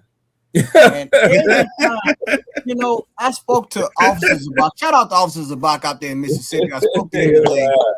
He out there hold it down out there in Mississippi, officers about, and he was just giving me a report. And boy, Mississippi right now, that water is boiling in the Ocean Springs. Everybody in Mississippi is talking about it, and they talking about it and not talking about it. Right. And right now, people are now rushing to get their story out. Like if you in Mississippi, now is the time to expose everything. That's right. Because now you got to strike while the iron's hot. It's so much dirt in Mississippi right now. It was a sister came out about how the state tried to take her grandfather's land. Now eventually took it. They arrested her and had her arrested because she wouldn't sign over some paper. Like you are dealing with the tail end of the Confederacy. Even the governor, he was in blackface in college with the Confederate flag. See, Governor Tate Reed. So everything that we talking about here is spot on. And like Captain Talk War said, like, I mean, all you got to do is put the puzzles together. I mean, the Devil's Punch Bowl, Horn Island. I mean, a strange fruit to a strange fish. I mean, it's all starting to make sense now. Isn't it? Maybe Commander General Yohana is right when he says our oppressor is the devil that the Bible speaks of. Maybe it's starting to make sense now. That's right. Because I'm not hearing too much negativity from people back in Mississippi that thought I was crazy. Right. I ain't hearing that now. It's cricket. So like I yield. And it's so rough that it had to cost the brother's life for them to come to that realization. You know what I mean? So now you really we gotta really ask ourselves and re-educate ourselves and re-educate our young to start to have the attachment with each other that's based on affection and esteem. We don't have to start to esteem each other. We got to start to build up each other's self-esteem. But each other's self-esteem, when you really check real friendship, comes from the connection with the other person. Because you value this other person so much, it's like, damn, well, I can't be that bad because this person hanging with me. Vice versa. We both thinking of each other in high esteem versus this type of lopsided relationship. His esteem got to be so low. He has to have three white friends that have to take it on a boat. Like his esteem is that shot. He has to be totally surrounded with devil's arc. His esteem is so shot. It's so empty that he can't see another person and feel good about himself. Another person like him. And bring me to that point that Captain Gahan was making about the token. So now there's a definition right now in the AI world, and this is so much so where when you really come down to it with science and technology and all the things that they say is advancements in the world, and you could leave the old world behind, when these things that they don't know what the hell they're talking about. Because there's a in the AI world, they have something now that they call tokens. And the definition is, an AI token is the basic unit of text, meaning this is what you're instructing the thing to do. Pricing. I could read it, sir. Go ahead, brother. Pricing and memory used by large language models, roughly equal to 0.75 words or 4 characters in English. So in the AI world, they have something called a token. That's a method of communication, whether it's text or pricing or memory. It's a language model that's less than 1 word. It's 3/4 of a word, 3/5 of a man, and all 4 characters in English. So it's really saying less that says more. And that's how they have it in the AI world. And from that, you have something called token maxing. Token maxing is the corporate trend of maximizing AI token usage to signal high productivity. It involves running heavy prompts, meaning you're telling this thing, but the heavy prompts, remember, we just read, the token is not even a real word. It's 0.75 of a real word. It's not even a real thing, but it holds more weight than usual, if you get what I'm saying. It involves heavy prompts, background task, meaning this thing working when you're not seeing it, and autonomous coding agents, but often leads to massive financial waste rather than actual output.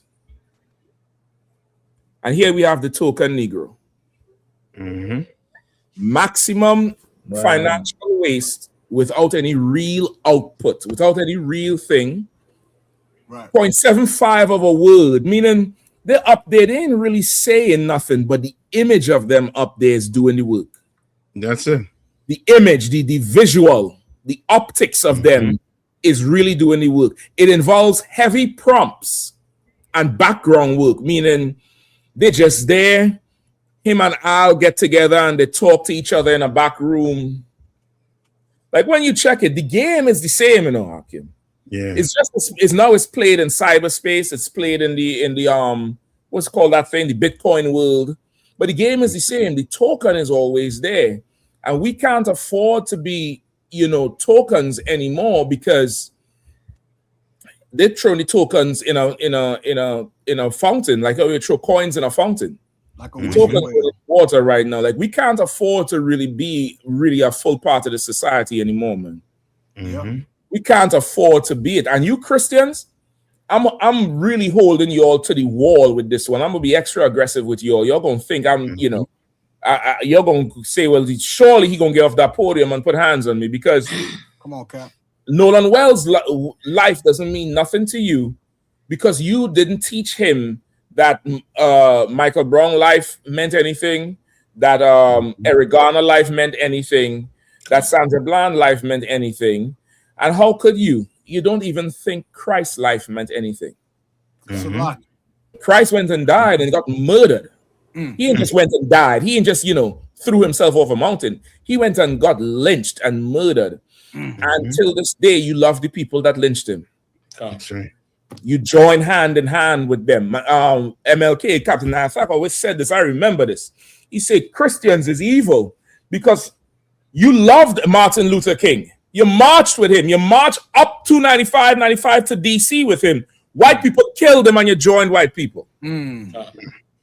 So it's damn near like a catch-22. That's right. The signs is there. What's the brother name? The blind brother? Stevie Wonder. He said very superstitious writing on the wall. The writing is on the wall, but yet still you allow your children to hang out with murderers, historical rapists. Like we can't afford this no more, man. That's right. Nolan Wells supposed to be in all black in the Mississippi school getting his name at the Down South cookout. Yeah, come on. He's supposed to be there. He's a young brother with zeal and energy. He brought up in a goodly home. The Lord needs him to speak. No problem. He's speaking now though. That's right. Crying out from the grave, from the bottom of the ocean. They took his throat away. He's still talking. That's right. You go ahead, please. Can I say one thing, Cap? Please, man, oh man, and I look at that picture, man, and it's like the Lord is not gonna give us justice when we too close to the criminal. Like when you too close to the criminal, you become an accessory. So there has to be a degree of separation from us, a distance, a safe degree of separation. Meaning what? We have to separate. We have to take our spirit out of this place. We're too close. That's why. Let me tell you something. And I'm gonna tell you something. You know why? Most people saying, well, they're gonna be boycotted. Let me tell you. You know why they're not boycotted at Ole Miss? You know why them players gonna still play football at Ole Miss? Because I'm gonna tell you why. And it's like going back to what Captain Mashak said about the token. When they look at this picture, they say that. I'm gonna tell you how they think down there. This is what how they talk. He wouldn't do it for me. This is what he wants. Like you got black players at Ole Miss right now, and that's going to all white. And I said this before. The only time you're gonna see me at an all white party is at an all white party. There are players at all. I probably can get the camera and go on campus if we might have to do it to show you that this image here is going on at Ole Miss and those parties because they're like it. I'm an exception to the rule, and you know what? This is what he would have done if he was in my shoes. So I can't. Why would I? I don't see color because that's what they said. He said that he believed. Wow. See, there's things that cancel out your stance if it's outside of what God says, and that is the problem. there's still the invisible lines, and the UPK has been saying this and been saying this and saying this, and now it's vindicated. I saw a post today where a person that's not in the ISUPK said Martin Luther King betrayed us. He said it. He's looking at this, and he's like, and I'm just waiting for some people to say, well, we're not celebrating the 4th of July anymore. Right. We're not celebrating Christmas no more. We're not celebrating Thanksgiving no more. I'm waiting for that day. But until then, what are we gonna do? We're gonna be a photo op or a prompt or a token. You know what I'm saying? Something to just to be unredeemed. No. Like this right here had, and I'm gonna tell you right now, if you think that Trump, and let me tell you something, Mississippi right now, Trump know about this. He ain't made one statement about this, but trust me, he's on the phone with Governor Reed. Yeah. Trust and believe. You know what I'm saying? He's on the phone, and they talking about this because they know this episode here, and all they saying is just keep it cool so nothing else happens, because of another episode in Mississippi happened. Boy, oh boy, it ain't no telling what's gonna go on down there. You understand? It's the shame. And let me tell you something. I got a love-hate relationship with Mississippi because I love my brothers and sisters down there, born and raised. But the system of oppression, I mean, they, after the civil rights movement, they should have never, first of all, I'm gonna take it back further. Let's go back to the Reconstruction. Right. Abraham Lincoln didn't want to take them troops out of the South. He wanted them. Ulysses S. Grant didn't trust the South, right? Even after they won the war, but they lost the political war. That's why the South was able to do what it does today. You got to win a war on two. They should have never took the pressure off of them.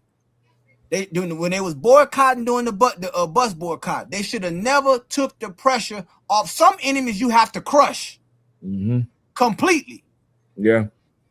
They gave them niggas jobs in Washington, D.C., and they said, we done with that. Yeah. The last time you saw them march or walk was on a treadmill. That's it. Talking about good trouble. I don't want no good trouble. I want double trouble. That's what the hell I want. You understand? The problem is you don't want to serve the Lord. You want I get hollering about justice. You want to try to attribute it to Christ. Yeah, Christ, he sacrificed, he gave his life. You understand? But you still have to make sacrifices yourself. Right. You wanted peace, you had to bring a peace offering to the priest. There's certain things you had to give to the Lord if you wanted something. Yeah. So like I yield. And if I could drop something real quick, like the scripture says, for they have healed the hurt of the daughter of my people slightly, saying peace, peace, when there is no peace. Always remember who said that. Look at that chain that's on that white boy's neck on the right. You notice what's in the middle of his chest. He got a Christian cross. He got a Christian cross on his neck. That's right. You Christians, you the bringer of this. You done brought this. This is what Martin Luther King said. One day gonna have a dream. Black boys and white boys and white girls, they're gonna be hand in hand. Here goes Martin Luther King dream. Voila. And like the UPK brothers always say, Martin Luther King dream was our nightmare. If that nigga even had a real dream that had that going on in it. Because that sounds like some BS right there. That's right. You dreaming about little boys and little girls holding hands. Why wasn't you dreaming about the adults holding hands? Because it was a fantasy. It wasn't real. Maybe some kids might do it, but in real reality, there is no coming together. There is no coming together what the Lord done split up. He separated us at the womb. So there ain't no coming together, and this is just the proof. So, Lord will, this gets into our people's spirit and our mind so we can kind of move past this and move forward and not devolve back into being a damn token Negro slave. I got white friends. There's some good white people too. That nonsense. We've been peddling for the past 20 years. That's right. So like Captain Mashak, did y'all have the audio clip? Did you want to play the audio clip or? Yeah, I have it right here. Let me see. Let me make sure. Go ahead, Cap. And Cap, just to add to what everybody's saying too, this is the proof the Christian church is not teaching the Bible. This is the proof they're not teaching black people the Bible. What they're teaching black people is some whitewash version of, Lord knows what they're teaching you in the Christian church. Why? Because this story to me, it's similar to Cain and Abel. You understand? Mm-hmm. Who has the mark of Cain? Yeah. Ask yourself, go ask your Christian pastor this. Who is Cain?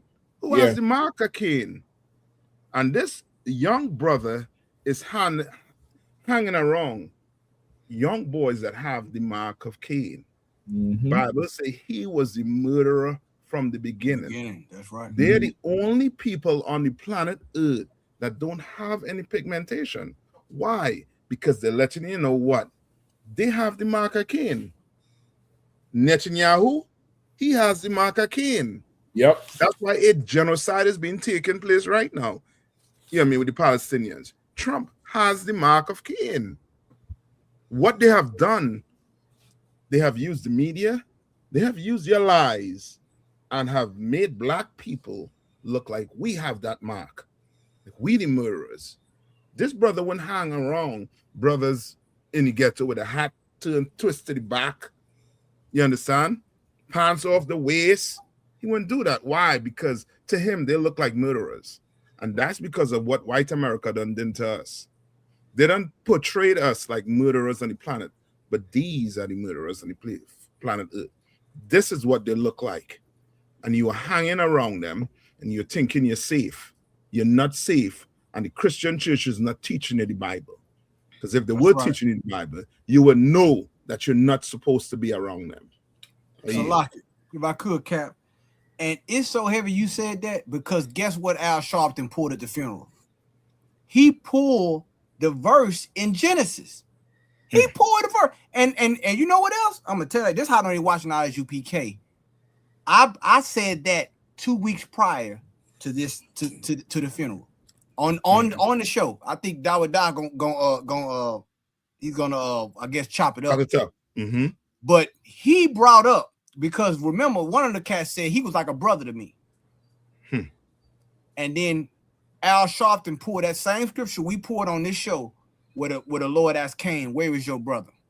And he said, because it was people online saying, well, y'all, they were his friends, but they wasn't his babysitter. Damn. Where that's exactly what Cain said. Am I my brother's keeper? Mm-hmm. Am I supposed to be baby? That's basically what he's saying. I know where he at. I don't know where he at. He pulled that scripture at the funeral. That's how you know. But of course, he left it alone. He didn't want to go all the way into it. But of course, the UPK, yours truly, we always know go into these scriptures when it come to things like this. And your pastor and nobody else can hold a candle to us. We're second to none when it comes to this Bible. Point blank. So like I yield. They're watching. They're watching, and they come to steal. Yeah. Come on. I could play it. Let me see if I get the audio. Let me know if y'all could hear. All right. Come on, Another development in the north. You could hear? Yeah. Come on, sir. Case. Yesterday, I broke down the CETO emergency call and what it could mean for the timeline. Now, an audio engineer, Janetta Brantley, has released an enhanced version of that recording. She says her work uses audio enhancement techniques to isolate background voices.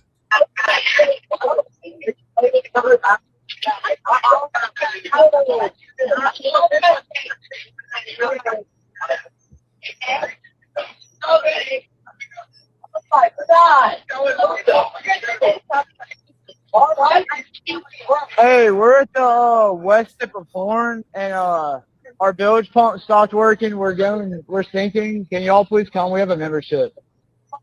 Shut up! Shut the fuck up!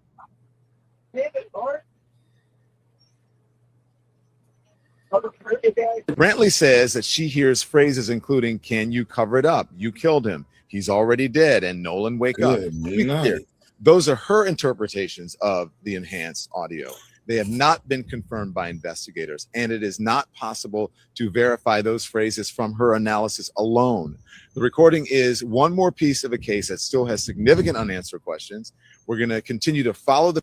And of course, Don Lemon trying to not get sued, so he had to say that.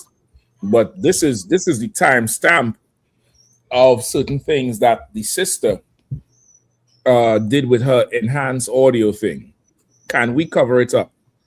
Yeah, I thought all about that. Oh, you killed him. He's already dead. Is he dead? Yeah. Yells, Nolan, oh my God, Nolan, wake up. Wyatt, get the fuck up. Wake up, get the fuck up. Damn it, Bart. Nono's really dead now. Nono, they have a pet name for him. He's Nono. He's not Nolan's. He's Nono. Brother.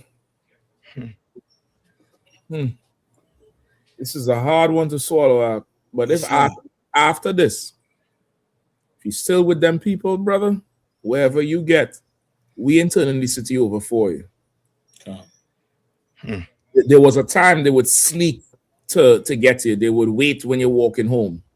They would follow you. They would hide in the dark hallways, and now you go to them. Yeah. That's unacceptable at this point. At this point, that's unacceptable, man. Come on. And Salaki, if I could, Cap. Come on. And the irony of it is, you got people that's okay. They're still around them, and it's like that'll never happen to me. You guys wouldn't do that to me, would you? Right. Given the opportunity, they would, and the scripture talks about that.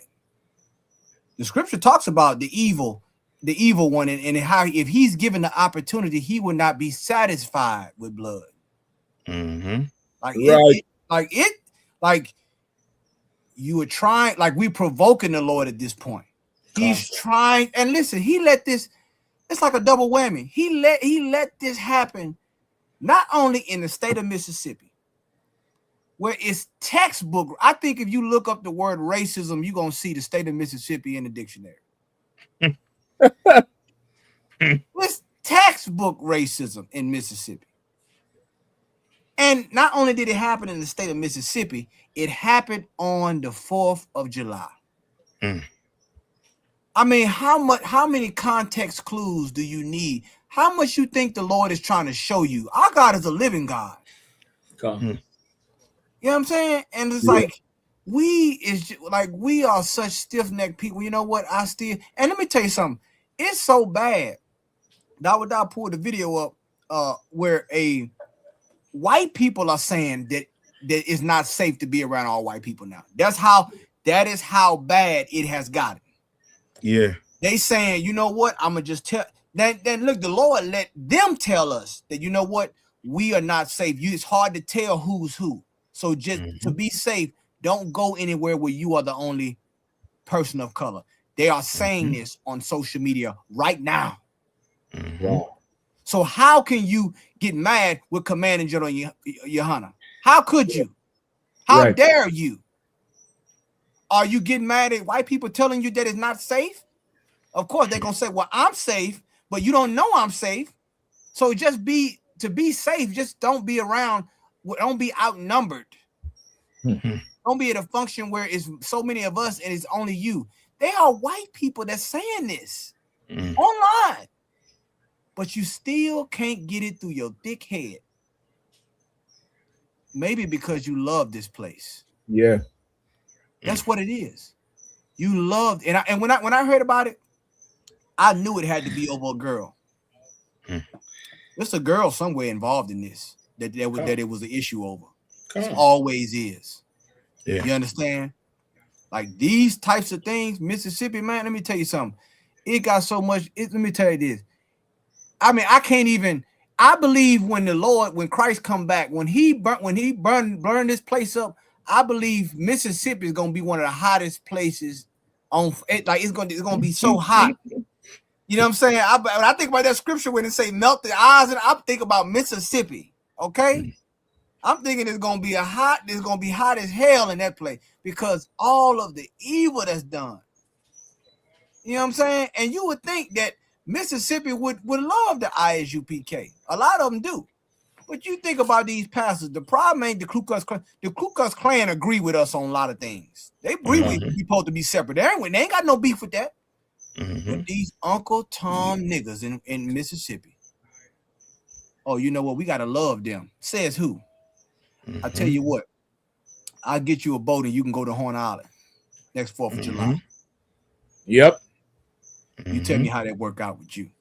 So like I go ahead, Father. No, go ahead, Kapash. Go ahead. No, I was just gonna say real quick, and it gets sad because if Nolan knew better, because if you're around a group of white, especially like fraternity type white people, you know how they are.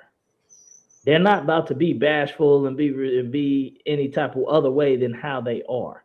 That's the most devilish type of devils you can even really be around, because they sitting there with that white privilege. They sitting there with that. They think they better than everybody. Their humor, they got that evil devilish humor where they laugh at death and laugh at people being what's that? Where you get pleasure in other people's pain. Like there was signs. Best believe there was signs that this brother seen that he shouldn't be around these people. Because if you know anything about devils, white devils, when you hang around them, if you were to ever be around them, where there's more of them than you, you'll see their colors coming out. Yep.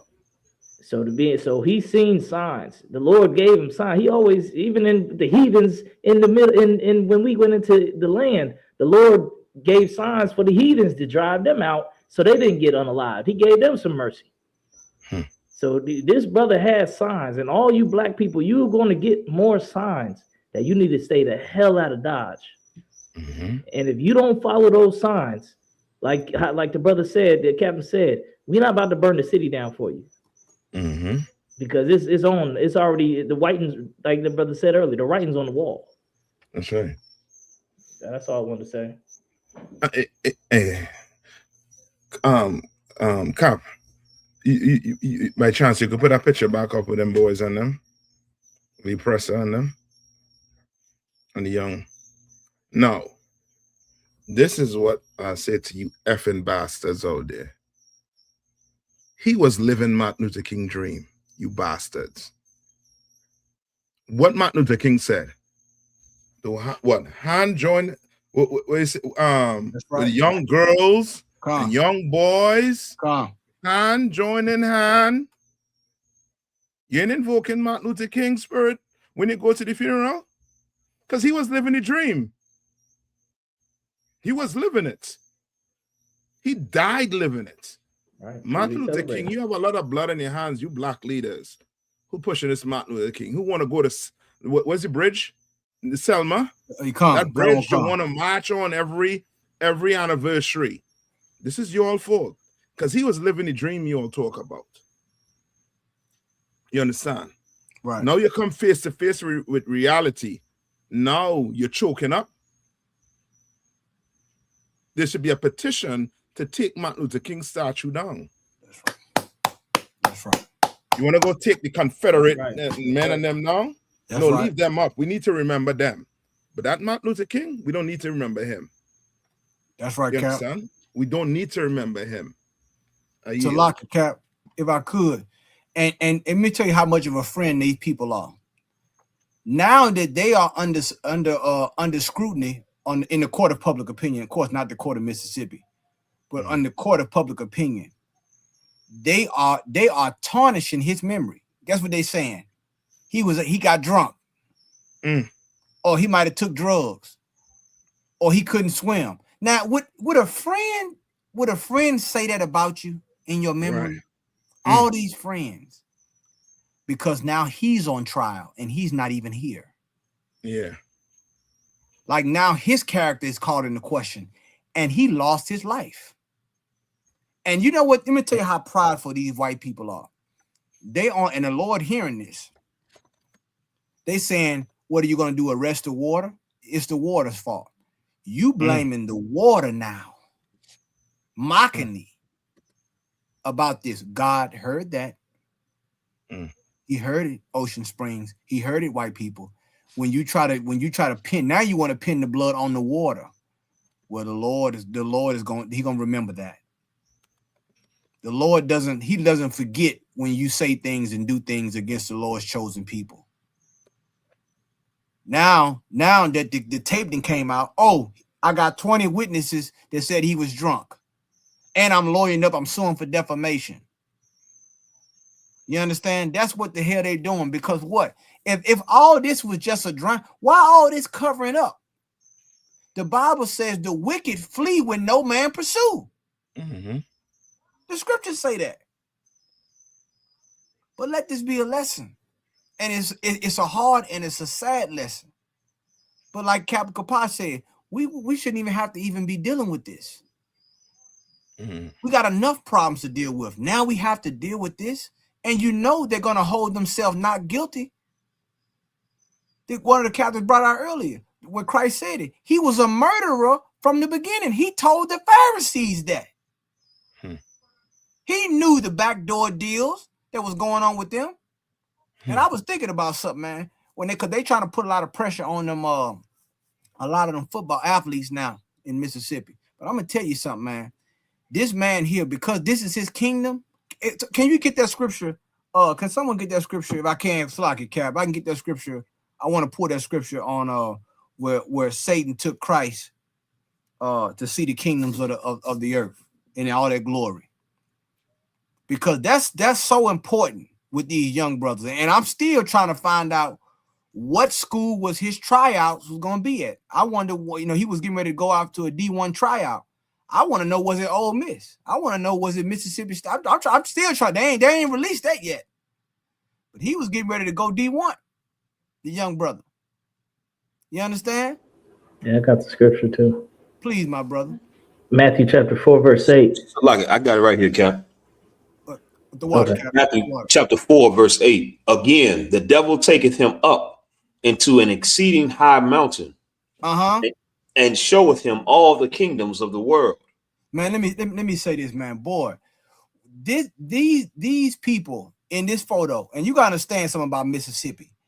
These people and their parents and their cohorts, they have the keys to success in Mississippi. They have, because of who they are and who they're associated with, they able to make you have an easy life in Mississippi. And that's this kingdom. They take you. I don't know if y'all ever, a lot of brothers and sisters out there ever went to go check out real estate. One of the things they do, especially if it's certain prime real estate, they take you to see the view. A lot of people pay for the view. They look at the property, but they also say, you know what, this particular property here, just look at the view. You can see the city from this view here. You can see this from here. They pay for the view. Satan knows how to advertise. He took him up to a high place, right? To see the glory of what? The kingdoms?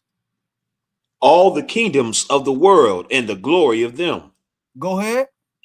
And saith unto him, all these things will I give thee, if thou wilt fall down and worship me. You see that, man? Like even Christ was tempted, man. And that's what brothers and sisters got to understand in this kingdom. It's the same playbook.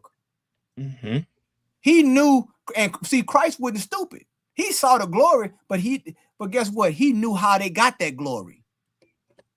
You understand? You look at America, oh yeah, America is this, and this. But how did America become America? And let you know, even back then, Satan had power over all these kingdoms. And he still does to this day. You understand? Go ahead. Come on. Then saith Jesus unto him, get thee hence, Satan. For it is written, thou shalt worship the Lord thy God, and him only shalt thou serve. You see that, man? Like he not gonna put this man above the Most High, man. And that's what we should be the same way. Christ showed us how to stand against evil, man. The problem is we want to join evil. We want the glory of this kingdom. You're going to have to not want the glory of this kingdom in order to resist this man. You understand? This right here is another travesty in Mississippi. Another one of many. One of many. It's so many that go nameless.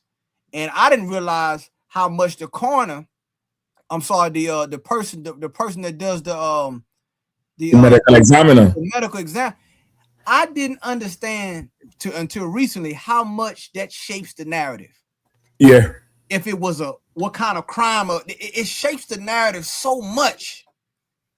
Like they said, she has butchered autopsy after autopsy to cover up a crime, especially by elected officials or police officers in this state. Yep. There are people who were hung.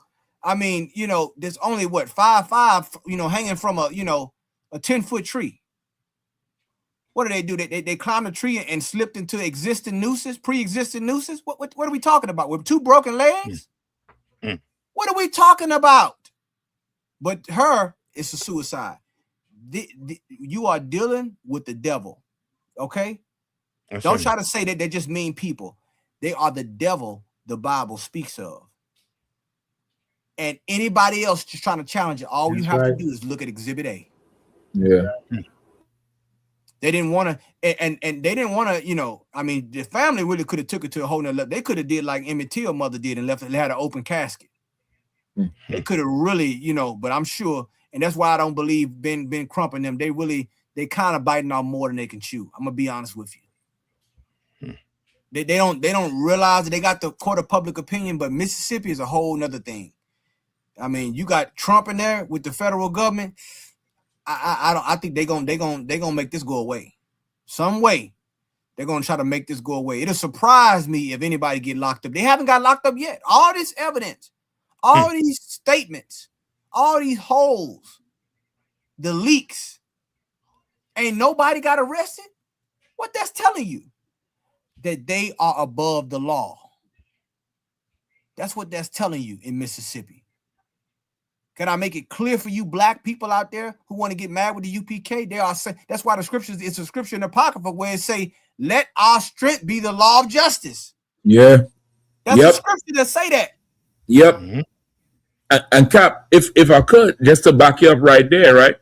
I remember earlier this year, they came out with this medical examiner in Maryland. This is just a quick search of medical examiner misconduct. They say concerns over medical examiner misconduct involve official misclassifications of deaths and systematic operational failures. Investigations have highlighted cases where high-profile autopsies or in-custody death determinations were manipulated or mishandled. In custody undercounting. I can read this, sir.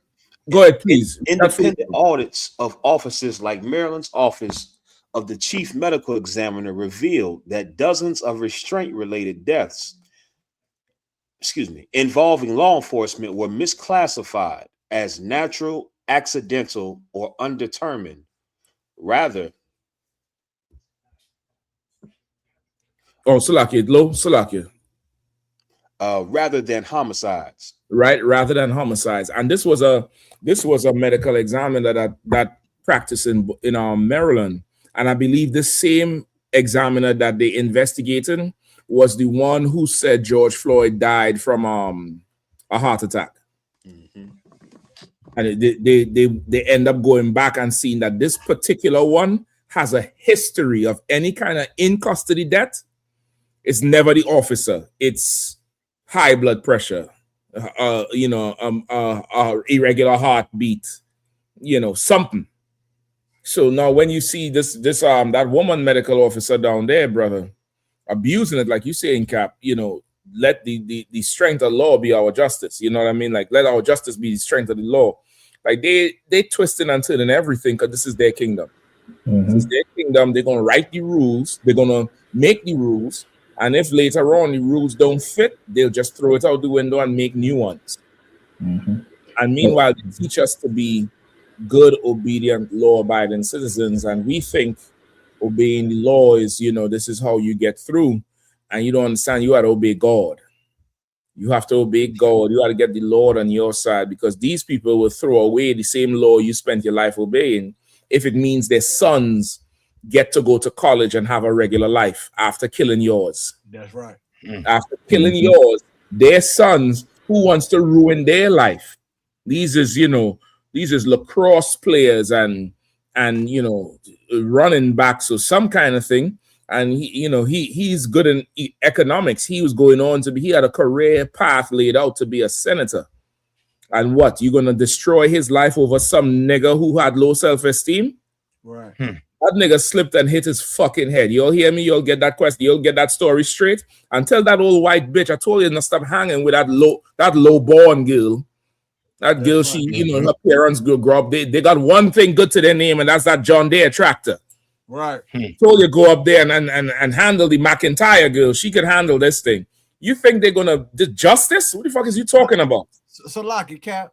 Come on, please. And when I watched one of the interviews, I think that one with that sellout Tatum, they were talking about this brother Nolan like he was an orphan. Like you gotta feel like they saying, well, he always wanted, he wanted to hang around us. He stayed over at my house. He was around us more than he was. Like they was like the way they were talking about him was like, yeah, we allowed him to hang around. He wanted to be around us. Wow. It was it was shameful. You know what? I think we had to pull that, and I think it was shameful, Cap. Like the way he was like, yeah, and that's why the mother was like, well, I don't know him. He was like, well, he was over here most of the time, Anyway, like it was almost like we are doing charity by letting him hang around us. No wonder they call him Nono. They give him a name like he's a pet. Come on. It's like I told you no twice. Like it's almost like it's let me tell you something, man. One thing I know that you can count on with Mississippi, they have a lot of pride and no shame. That's one thing people will say, you know what? Any other state would have said, look, let's bring in, let's go ahead and make this thing transparent. Right. Not Mississippi. The shit can be on Nancy Great. The shit it's on its international news, and they still ain't had an arrest. You're dealing with a different type of devil with Mississippi. Like this is the type of devil here who, I mean, you took off the red hat, you'll see the horns. Dealing with red neck and red hats. That's what you're dealing with Mississippi. You understand? And why it's like you think about it, the majority of the state is Judah. The majority of the state is Negroes. They make up the majority. But the power system is owned by them. They control what comes. Look at Brett Favre, man. Look at all these different things. Like you think black people is getting those federal dollars in Mississippi? Are you kidding me? It's going to some pickleball court or some golf course. Good night. But when Donald Trump and his cronies come down there, or Ole Miss, how you gonna have a school called Ole Miss and you tell us don't talk about the past? Let me tell you, it's a joke. It's a joke. Yeah, the school called Ole Miss. Yeah, y'all don't bring that's critical race theory. Are you kidding me? Salakia, sir. They mascot is the Running Rebels. Thank you. The Ole Miss Running Rebels. Come on, man. This is disgusting. Salakia, bro. I think that this is the footage here. Come on, sir. Let me know if y'all could hear the audio. You could hear it? Nah, sir. Okay, hold up.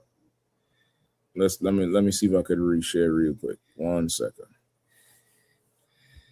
And if I could say one more thing. Notice Please. If you want to, for all those that like to talk about voting, how many black politicians in Mississippi and said something publicly? I'll wait. Out of all the voting that you do in Mississippi, how many of them is front and center? You ain't hardly hearing nothing. Right. That lets you know how much your vote count in Mississippi. So like I yield, sir.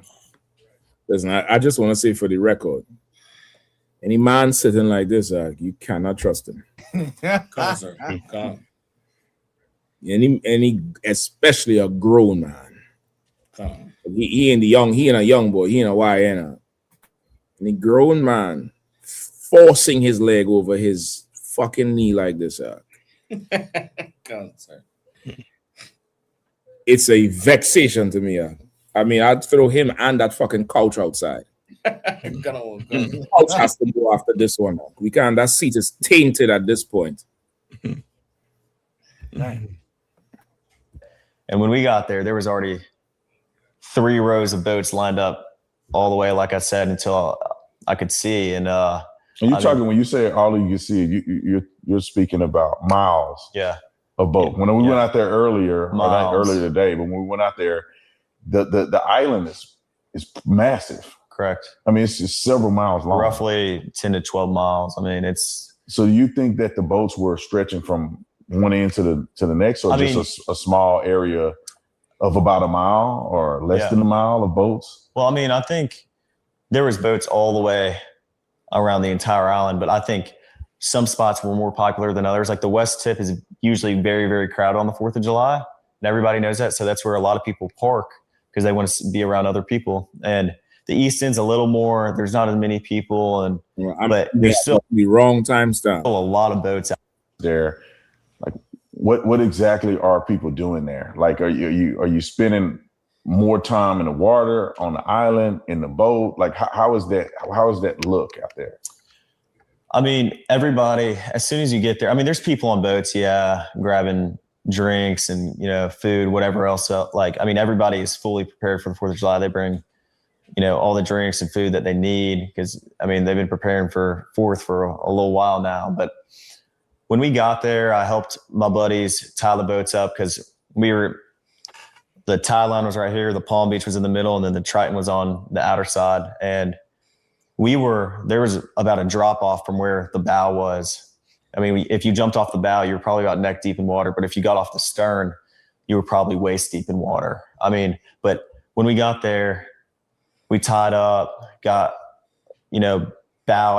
Anybody know the timestamp where he's really embarrassingly talking about the brother? God, I don't want to hear him talk about how rich he is, about the bow and the fucking stern.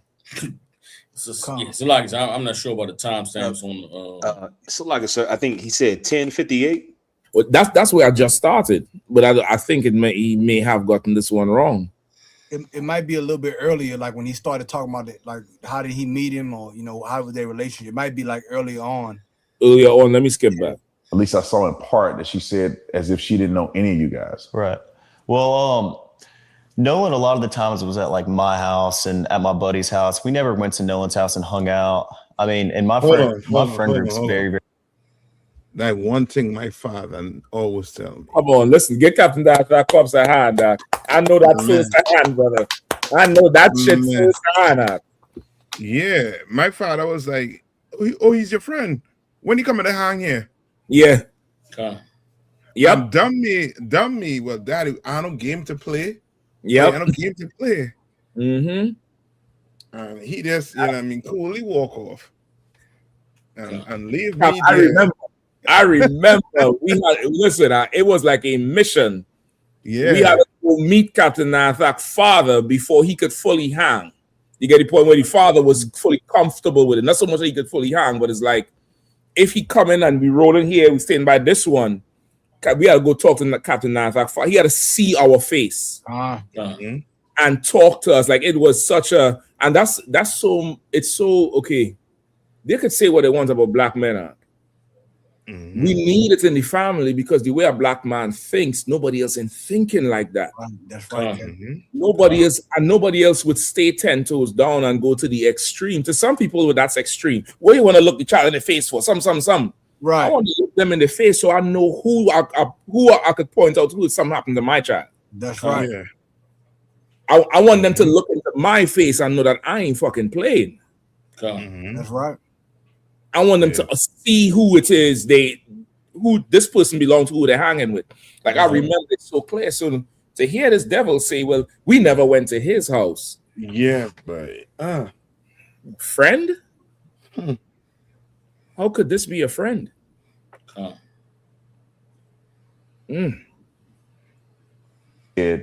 at least I saw in part, that she said as if she didn't know any of you guys. Right. Well, Nolan, a lot of the times was at like my house and at my buddy's house. We never went to Nolan's house and hung out. I mean, and my friend group's very, very tight knit. I mean, we hang out every day when we're back home from school. In high school, we hung out most weekdays and every day on the weekend. And I mean, we were never at Nolan's house, which, you know, there's nothing wrong with that, but. Okay. I think I'm starting to think this is a lie, because it's not even a minute since he said it and he repeated it. We were never at his house. That's for the court. That's for the court. Yeah. That's for the court. Mm-hmm. That's wild. That is wild.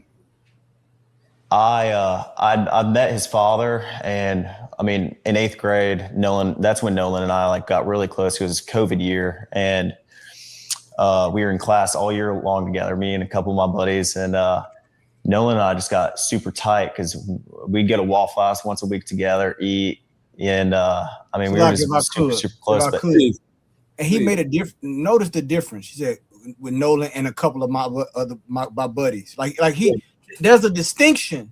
Yes, but it's always like he didn't say, like it's almost like he's grafted in, like, okay, and Nolan and a couple of my buddies. Mm-hmm. You see what I'm saying? Like it's like, I don't know, like it don't seem genuine to me. It's like, why is the distinction? If you I know could, what I'm saying? Like, I know we talking about Nolan, but why does it Nolan and a couple of my buddies? Like Nolan, like he's outside of.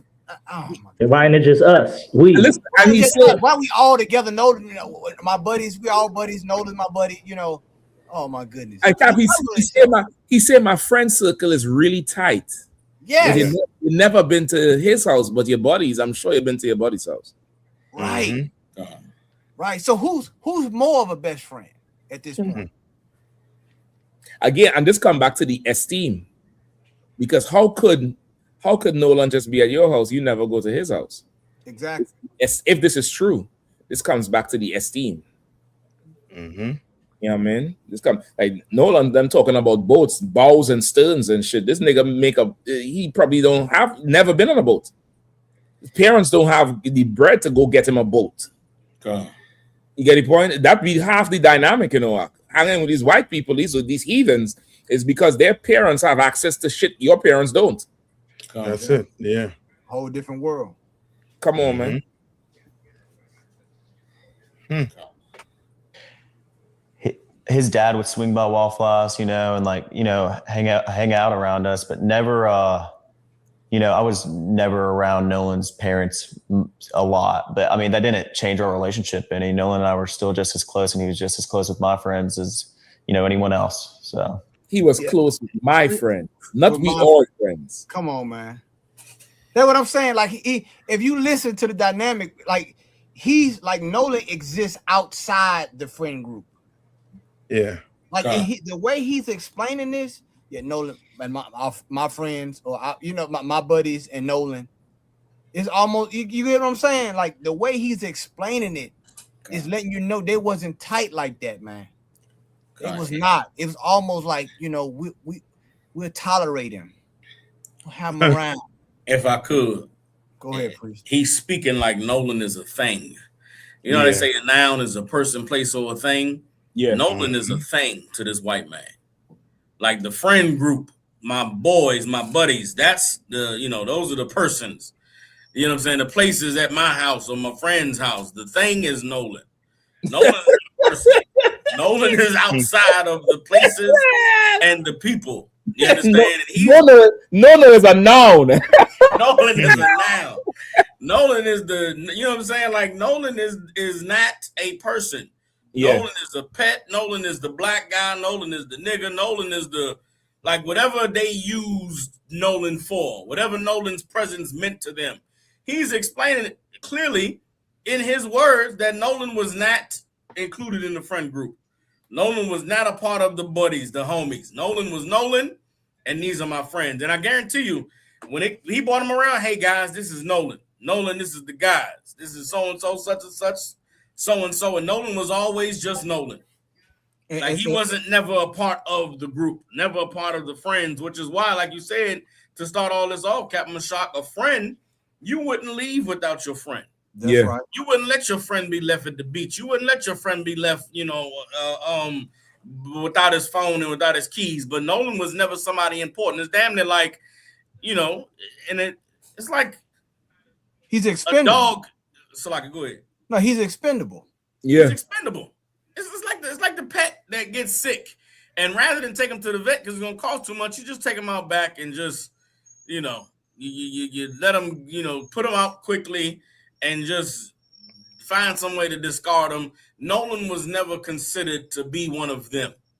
Mm-hmm. And even and I mean, imagine somebody this guy lost his life. This guy has deceased, and this is how you talking about him. This is how you speak about him post-mortem. Right. Yeah. No crying, no nothing. This supposed to be a friend that just died less than a week ago. Well, no, 2 weeks ago now, 3 weeks ago. This is somebody you supposed to have cared about and loved that died. And you talk about him in this fashion. Yeah, Nolan and my friends, Nolan, I bring him around the friends, and we never hung at Nolan's house, but it didn't mean we were any less close. But, if Nolan come around with me and my buddy sometimes, but Nolan was a thing. So like and Cap, go ahead, Kahan, please. No, go ahead, Cap. Go after you, sir. Listen, I just wanted to say, how the talk now with critical race theory is, it's not fair to make white people feel bad or guilty for the things of the past. The Lord said, no problem. We're going to make you feel guilty for the things going on right now. That's right, Cap. Right now. Mm-hmm. The Lord bring it full circle. No problem. You don't want the past. No problem. Boom. Here we go. White friends, white party. One black dude, he ain't make it back home. You're lying. You're scheming. Videotape of him beating up on the ground. Now you got to feel guilty about what's going on right now. I want to see a critical race theory ass out of this one. I want to see the current argument with how irresponsible white teenagers are. I want a young white man and young white woman of how irresponsible you all are. That's what I want to see, you critical race theory yourself out of that.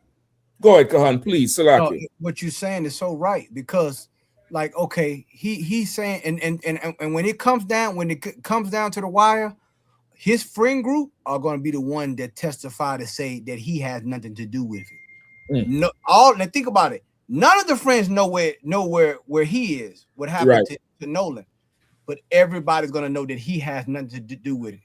Right. Everybody's going to know. Everybody's going to, you know what I'm saying? Like that where it gets interesting at. It gets interesting because now you starting to say, okay, like you say, if it was somebody in his friend circle, they would have never left that island. Yeah. They would have never, they would have called the Coast Guard instead of CETO and then not cancel CETO. How you gonna be sinking and you say, okay, never mind, my granddaddy called, we don't need a CETO. What the hell is that? And let me tell you something. The Coast Guard should have still came out there. They said, you know what? No, let me go find out what the hell. Give them this boat, find out what the hell going on. Exactly. This ain't stuck at the side of the road. And it's, you know what I'm saying? It's about to get late in the evening. Let me get, and that's the other thing. Why didn't you steady go and say, hey, Post, let me call the Coast Guard. Let me get over there and find out what the hell going on over here, man. Pull up with this boat.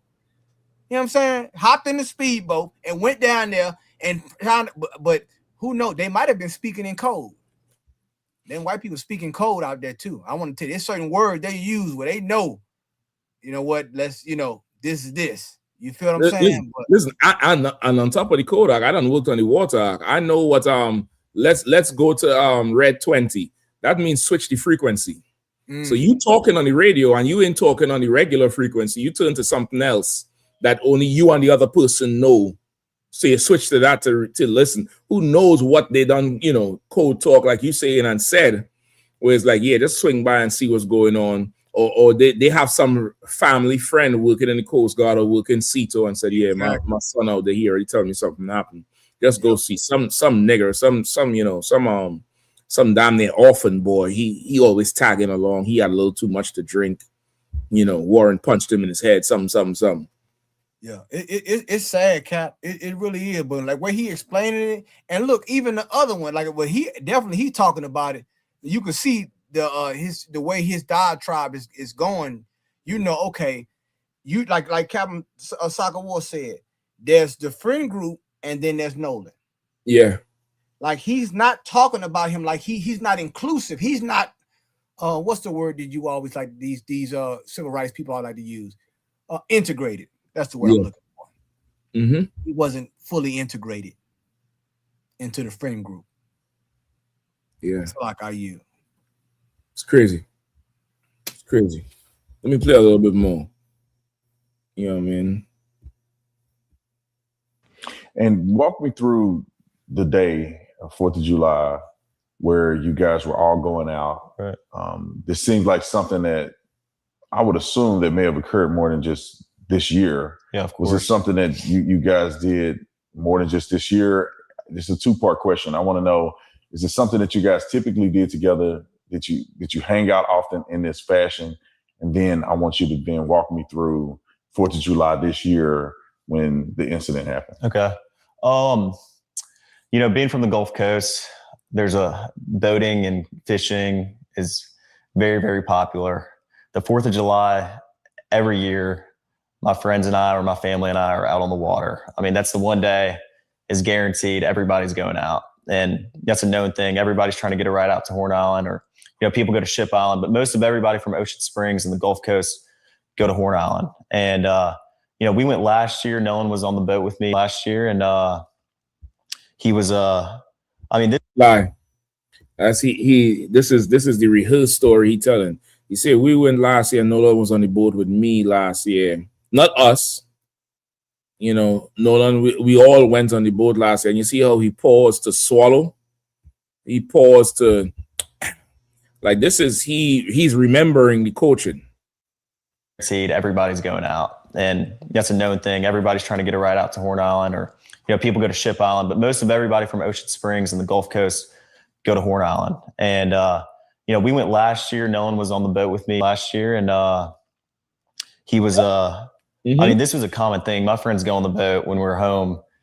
Very, very common. That's what we like to do. My friends like to fish also, and like to go on the boat, not just fishing, but like to go on the boat, like to go on sunset cruises, like to do it all, on the water, And Nolan loved to do that too. I mean, he was not like he was just like everyone else in our friend group. He loved to go on the water and, have a good time with the guys. And that's what we did a lot. But 4th of July, everybody was out there. Like I said, like Nolan was always trying to go on the boat, trying to go out there with us. And he was always welcome to come. Nolan was always out there with us. So which is it? Is he always there with you all, or is he always trying to go?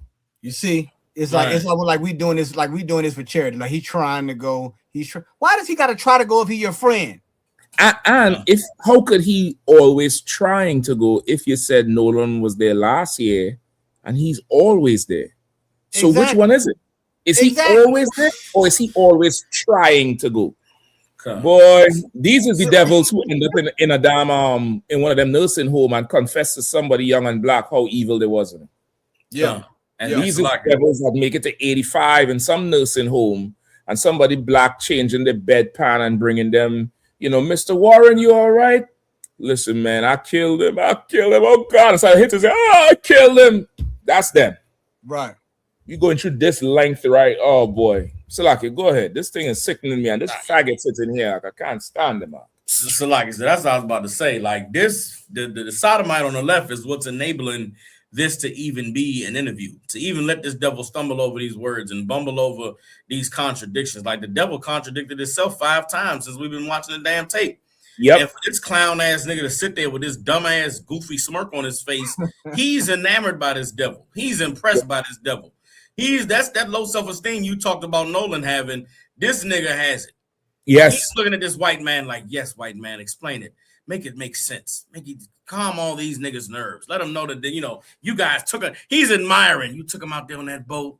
You let him come out there with your friends, man. You're a stand-up, man. You guys, man, I wish I had friends like you. And this is, Salakia, sir, this is the problem right here. The sodomite, emasculated black man, and the devil who has no shame. The devil who has no regrets, no remorse. Like, this is what's destroyed our people since the beginning. Since you read about Dathan and Korah in the wilderness. You read about, Right. You know, all the evil sellout bastards. The nigga with the went to go sacrifice the swine with Mattathias and them and the Maccabees. Yeah. That's this nigga right here. Like he's ready. He hates being a nigga so much. He wants to do anything to propel white people. He wants to bootlick. He wants to, you know, grovel. He wants to lick up the dust just for the white man to say, good boy. And let me just there's the scriptures talks about the lake of fire and the dragon and the being thrown in the lake of fire and the priests and the prophets that prophesied for the beast. That's this nigga right here. That's Tatum. And the day of the Lord's vengeance is going to be so glorious on these evil bastards, because rather than the same fervor and zeal that he has to love white people and to hate niggas, we have that same zeal to love the Lord and to love the Lord's people. Right. And all we've seen is this type of zeal. We've only seen niggas like this. You've never seen niggas that get zeal for the Lord like the men in the ISUPK.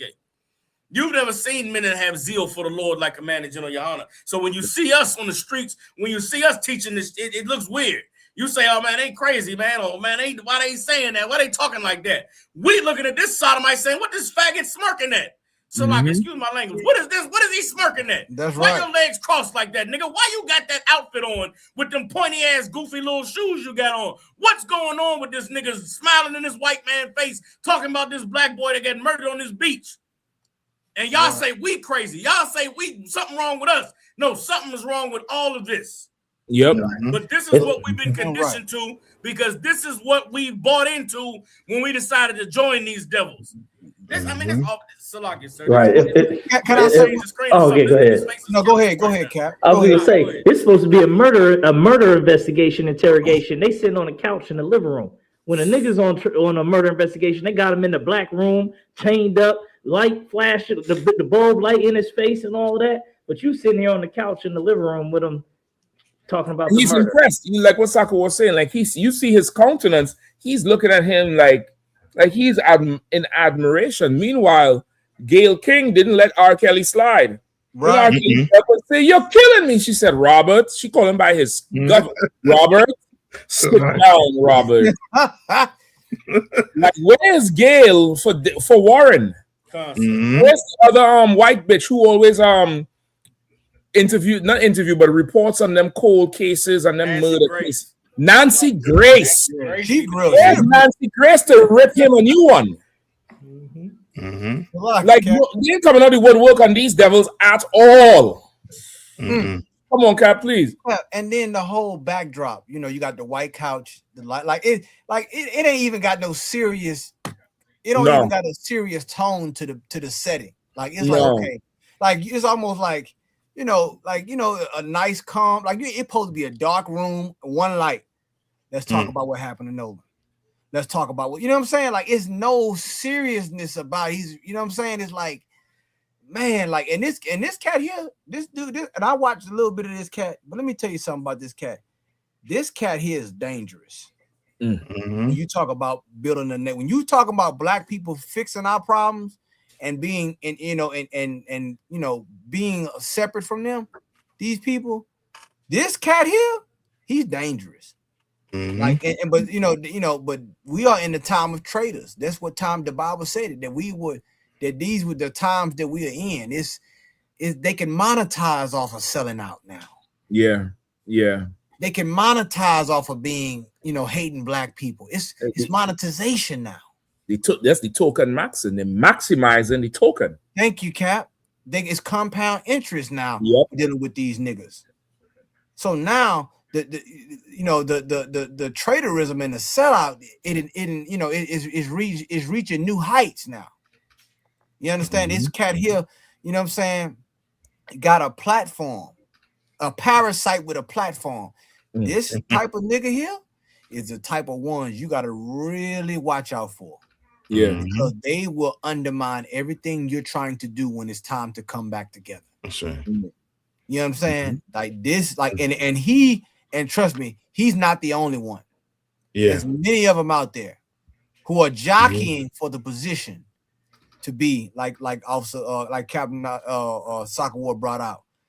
Let me go do the sacrifice. Let me go do. I'll do it. Crazy. And Mattathias, he didn't, you know, I mean, you read about how he got down with it. So I yield. Yeah. And it's almost looked like this dude was handpicked too. Yeah, I mean, because of his talk show and his talking points. Yeah. I'm gonna get a good piece of money because he is not asking this devil, you know what I mean, hard questions.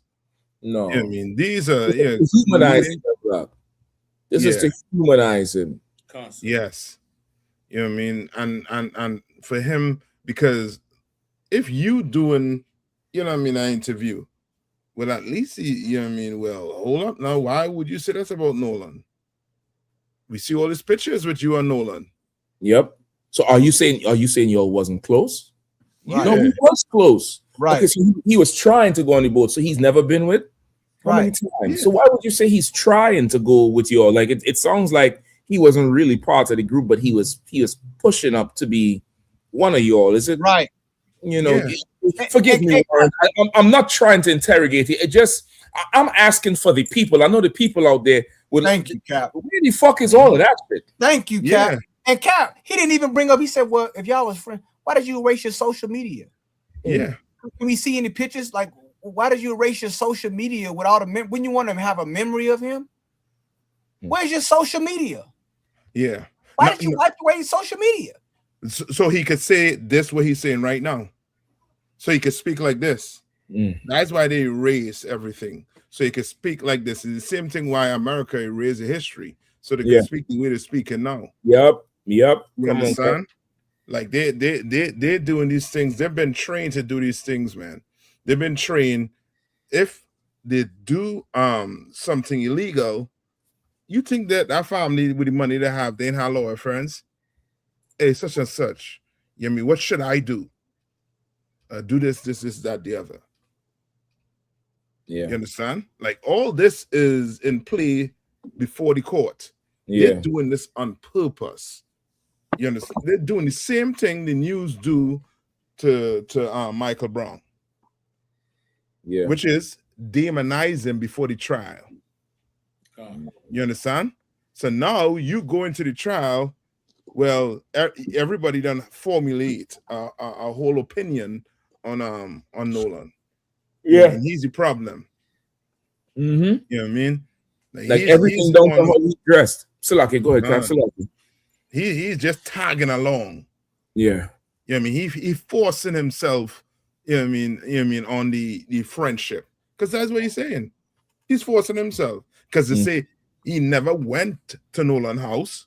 Why would we need to know that? If that's your friend, you don't have to say that. Right. Because we will be thinking, well, if he's your friend, well, of course you Of course you've been there. him. You went and pick him up to go home because it looked like Nolan don't have a ride because he always around you all. You all had the boats. You understand? So you all maybe went and pick him up from his parents' house. Yeah. So you've been there. You're lying. And a good lawyer will put him on the stand and say, come. You know what I mean? Call him on the stand and you know what I mean, dissect his behind. But the lawyers on them will be like this dude sitting down. You. Slack, Cap. Go ahead, Cap. Go ahead. Oh, my bad, Cap. No, I just want. I'm sorry. Go ahead, Cap. No, Slack. So I didn't mean to cut you off. Go ahead, sir. And this, I don't know if this was even live. I would try to subpoena the whole goddamn tape. I guarantee you, in this recording, he probably said, "Hold on, let's edit that out." I guarantee you. There's a handler sitting cat a corner to Warren with flashcards, with signs, shaking the head. Thank you, Cap. Move on. Like he has a handler. Like I was just about to say, like even how he's dressed like a middle teen. He's not fully 19, but he's not 13. Like he's dressed for you to look at him. Well, these is just kids. Meanwhile, these niggas is knocking on 20. You know what I mean? Go ahead, because no, come, sir. And I'm just gonna say, even it's a part in there. He said, you know, he was always trying to come with us, and this part right, he said, and he was always welcome. Like to say that is the implication. If your friends is of, well, why would you have to specify? Yeah. He's always welcome. Exactly. But this is your friend we're talking about. So of course he's always welcome, unless y'all never looked at him as a part of your friend group. You never viewed him like that. And I think that was either he was coached to say that, and if he was coached to say that, I think it shows how tone deaf white people are. Or that was just him honestly saying, him recounting, he always wanted to come and he was always welcome. But he doesn't realize in saying that, you're telling us that the dynamic that existed with him and y'all wasn't what Nolan thought it was. Yes. Nolan believed himself to be a part of the group. You, at the bare minimum, you did not view him like that, to even say when he was always welcome. It's like, duh, nigga, we friends. Exactly. You know what I'm saying? It's like, I ain't never, growing up, we had neighbors and whose houses we would go over, and our moms was cool, and she ain't never had to say we was always welcome. It was like we just damn near assumed and just knew, if you eating, I'm eating. Right. You know what I'm saying? I'm at your mama's house, we eating. You know what I'm saying? If she's watching us, we going with, like, it was never, it didn't have to be explained. And I just wanted to bring this up. The second part of this definition, Captain Shock, of the word friend is so important to me, sir. If I could, the second definition says one that is not hostile, one that is of the same nation, party, or group. Come on. This is Merriam-Webster telling you, you cannot be friends with white people because there is a underlying tone of hostility. This hostility is going to exist when you are with people that are not of your nation, of your group. Yep. You understand? And that's just nature. That is nature, man. Right. The Lord created it to be that way. There's hostility when you have people of a different group.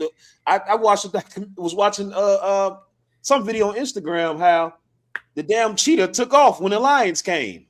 And I'm like, well, damn, these both big cats. They both eat the same thing, but the cheetah took off running. Like it was hostility. Yeah. So it's like, how in the world do you think the Lord will create perfect order, perfect ecosystems everywhere else, and then somehow he got it wrong with people? Somehow with people, he messed this up. No. See, we got to come together, nigga. Don't nothing come together. The crocodiles and the hippos swim in the same water and don't come together. That's all. So it's absolutely absurd to me, and I pray, man. I pray that we could save more brothers from this. Like that's what has to happen. Like it has to be. We see this, and there has to be a lesson from this, man, or else Nolan died in vain. That's right. He died in vain. Everybody that's watching and seeing this, if you're not learning from it, if you're not teaching your kids to not be Nolan, then he died in vain. Let his death be for something. Let his death be, well, y'all remember what happened to good old Nolan, man.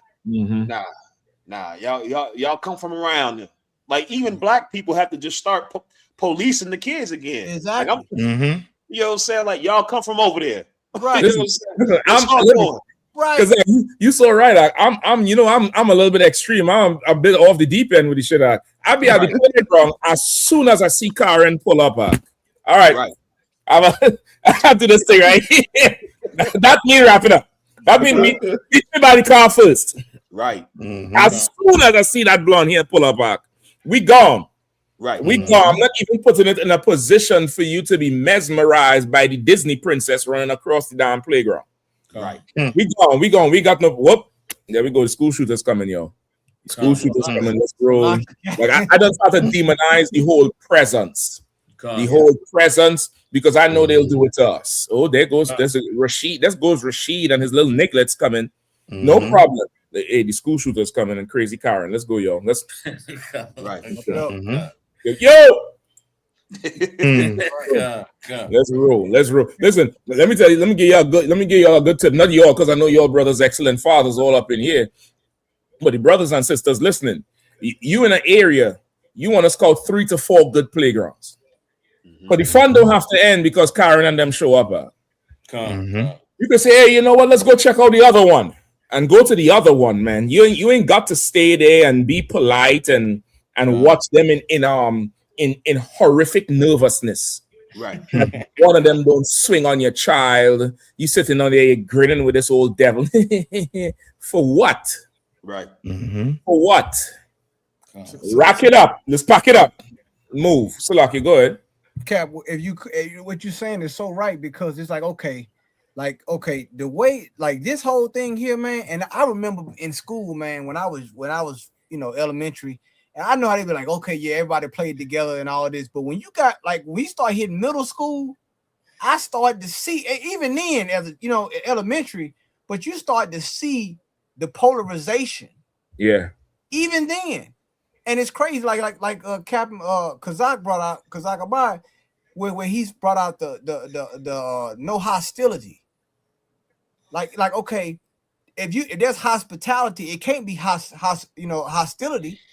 Yeah. Like that's you got a conflict going on here. Mm-hmm. So now, and the thing about Mississippi, and this is how I know they're gonna try to keep it in Mississippi, because racism is so ingrained in the South, especially Mississippi, that they couldn't hide it even if they wanted to. Mm. Like, okay, meaning this, like they're so white people in Mississippi are so racist that just the regular talk, you'd be like, man, what did you just say? I heard one white person said, yeah, he was a mixed breed. He was a mixed breed. Like, I mean, they would say things, you'd be like, and the crazy part about it is, I thought it was normal until I left Mississippi. Right. Like growing up, like I'm like, okay, this was normal. Right. And when I went to college, I got way out the South, and people were like, hold on, what? And I started to read and I'm like, hold on, this, what the hell I was living at all these And then when I got into the UPK, glory be to the Most High Christ, Commander General Hunter crystallized it. You know what I'm saying? Mm-hmm. It's like, oh, this what it is. Like, they can't even, like, him trying to describe his friendship is racist. Yes. He don't even see it. He don't even hear himself. Like, oh, yeah, it was my friend group and Nolan. Or he was always welcome. Like these are things that a person that understand friendship wouldn't talk like that. Yeah. But it's still outside. He's still, he's not fully accepted because he's black, and he's saying it without saying it. And I guarantee you, there's friends in the friend group who don't want no around. They don't want him around, and I can guarantee you they were on that boat. That's right. So it's real quick, Captain. I think he was trying to jump in there, but real quick, a brother and a sister both pointed out that this devil is the one whose mother's a judge down there. Yikes! So say he talking like he got a handler or this is rehearsed. He definitely knows how to speak. He's been coached on what to say, how to say it, what not to say, because his mama's a goddamn judge down there. Like this devil come from old money. You know what I'm saying? And that's another thing too. Black people gotta understand. These devils in these places, and I me and Kazak Ahmad a few weeks ago shared our experiences growing up, living and going to school in suburbs of white people. There's a life that these devils got that we don't really comprehend. Now, a lot of y'all brothers live in the DMV. Now, the vacation destination for devils that live in the DMV, right? These rich Jewish devils. There's a place called Lake Anna. Which is in Pennsylvania somewhere, right? And I did the history. This Lake Anna is a man-made lake that devils created by flooding valleys where Gadites used to live at, up there in Pennsylvania or Virginia somewhere. But Lake Anna is the largest man-made lake in North America. And these devils, a lot of small hat devils up there in that Montgomery County area, they own lake houses that's clustered and grouped together around on Lake Anna. And there was summers that I would go out there with these devils and ride on boats and stay in the lake houses and the damn lake in the backyard. You know what I'm saying? I grew up in an apartment building. I know how to swim, so like they couldn't drown me. But that's besides the point. That's besides the point. But when I tell y'all that going out there was like, you mean this is what y'all do for the summer? Now for the summer, growing up in DC, My mom and them used to drop us off in Danville, Virginia. We go down to the country where there ain't nothing but dirt roads in Virginia. That's where they dropped us off for the summer. And you go stay with your auntie and them, your mean ass old auntie and your country cousins that's milking cows. That was the city niggas' summer. But these devils' summer was the lake house on Lake Anna. When I tell you, man, you got out there on that boat. I'm middle school. I'm talking about young kids. We driving that boat out. We flying down the damn lake, bouncing up on the damn tidal waves and all types of crazy shit, boogie boarding. But it's like that's their life. And the black guy that gets to go is let's fuck it. Let's bring them out the hood. Let's get them out the neighborhood. And it's like you would think that this is a normal living, and it's not. This is a whole different world that these people live in, and they expect you to cherish the opportunity. They expect you to realize that we did you a favor. This is a privilege we afforded you, and for you to not respect it and appreciate it is damn near like you're ungrateful nigga. You know what I'm saying? But like this devil, the life that these devils live and the access that they have and the money that they have, it's really something that we can't comprehend. So you have to know as a black man, like Nolan Wells' family should have known. You gotta like the same experience that Captain Thoc's father had. You gotta meet these devils. You gotta know these devils. For this brother Nolan Wells' family to not know these devils, never had met them, for them to not to be familiar with them, you're not involved enough in your child's life if you don't know their friends, if you don't know who they're hanging out with, if you don't look them in their eyes, if they never coming over and spending the night. You can't allow your kids to have freedoms to be around people and you don't know them. And the result of not having a careful, watchful eye over your child, the way the Lord said, is the result that this brother Nolan experienced. So like, I brought all that out to say, these devils going out and partying on Horn Lake, they make it sound like that's a normal thing to do. The Delta of Mississippi is the poorest place on the planet Earth. Them brothers and sisters living down there in that Delta, in some of them cities down there in Mississippi, it is a horrible place that is still in the back ages of, they living in the 1800s, some of them places down there, some of them little small cities. But these devils that go and party on Horn Lake when ride they boat out there on 4th of July, that is not a typical experience. That is a life that a lot of our people do not know that they even living down there. I didn't know they was living it down there.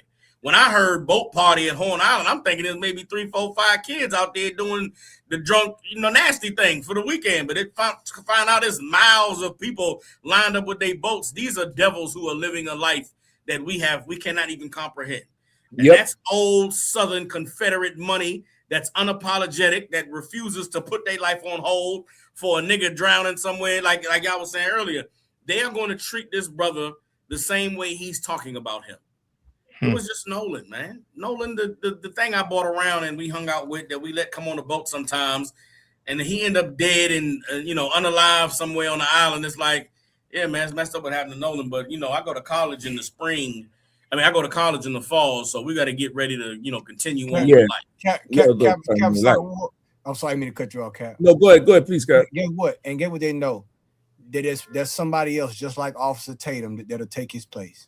Yeah, that's right. That's what they know. They know that, and let me tell you something. And on that island, they do all manner. I had pulled up on online on Google.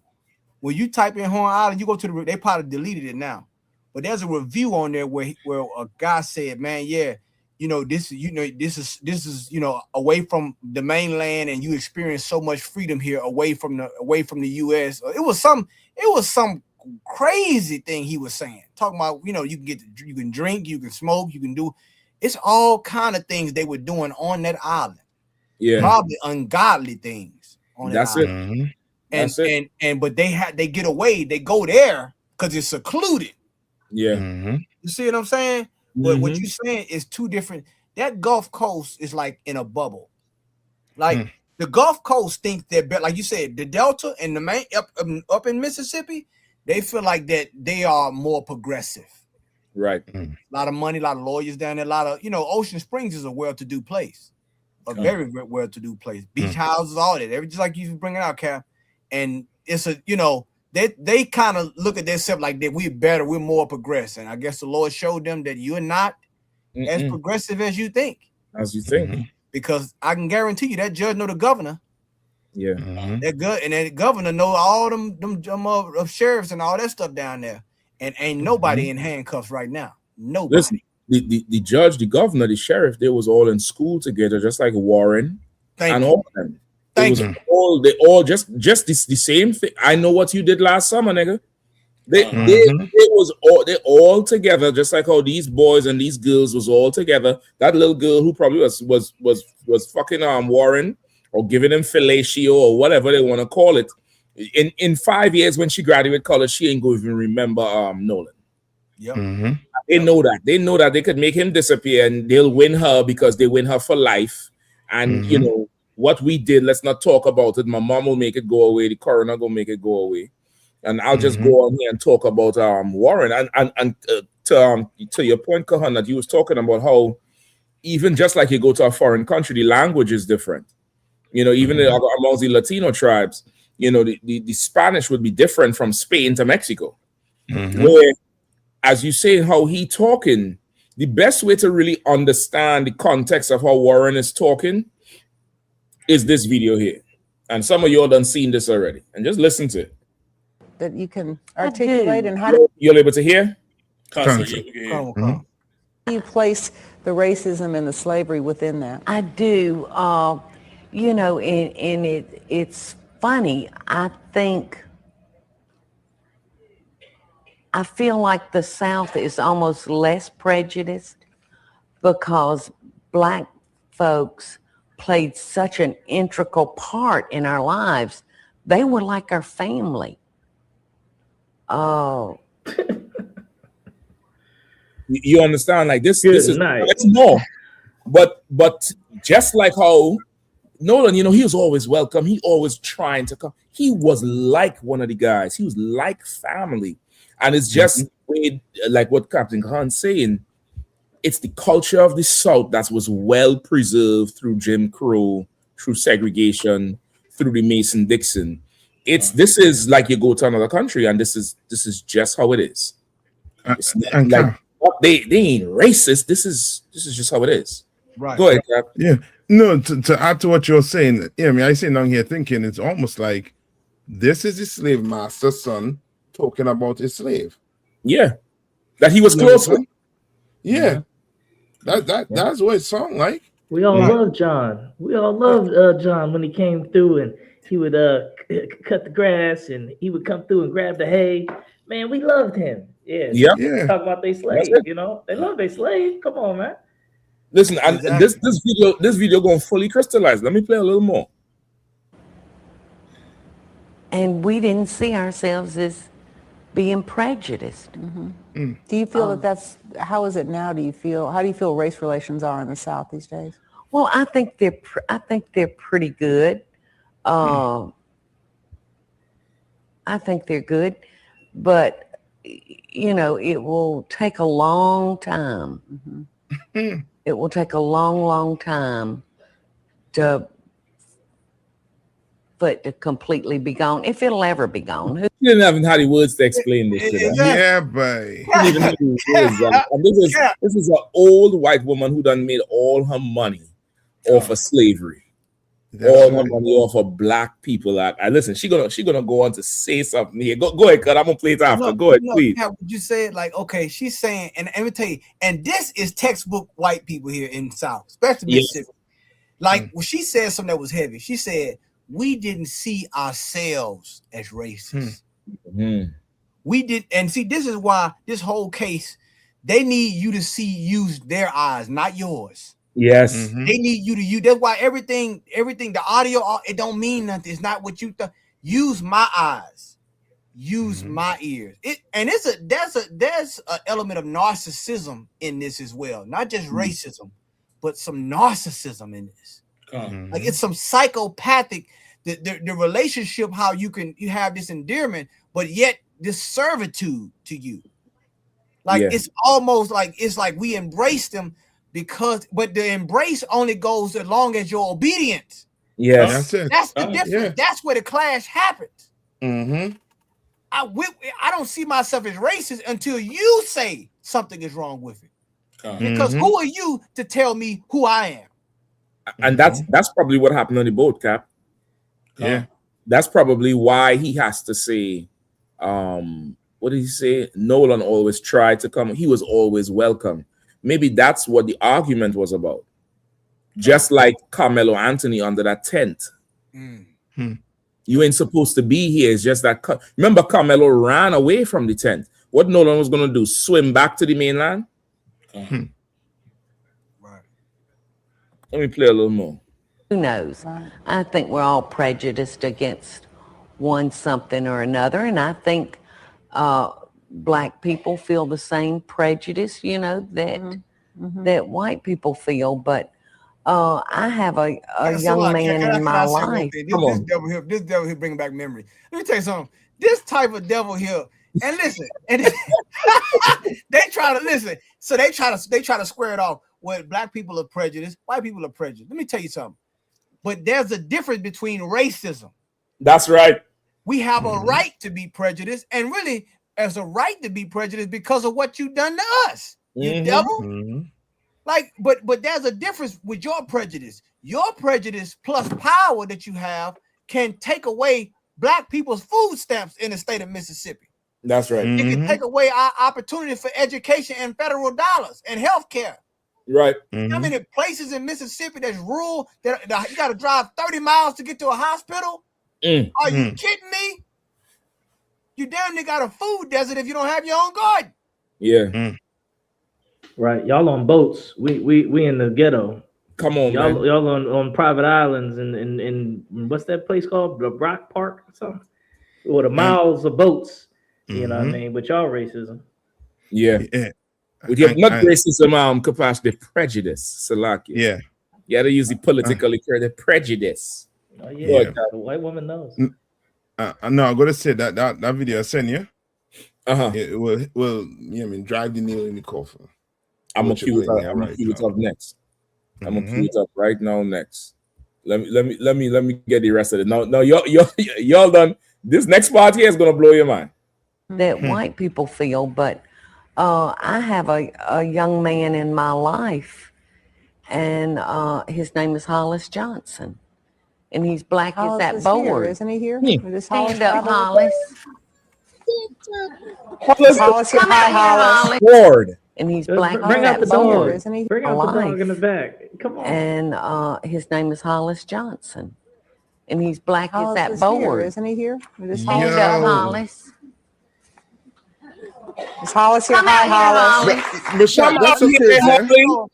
Come out here, Holly. Come on. Hollis. Michelle. Hi, Hollis. That's like Nono. Is Nono dead? Yeah. No, oh my God, Nono. Go ahead, Cap. Okay, you're so crazy. She just said she don't know when the prejudice gonna stop, but it ain't gonna stop today. They gonna stop there. he about black as that board.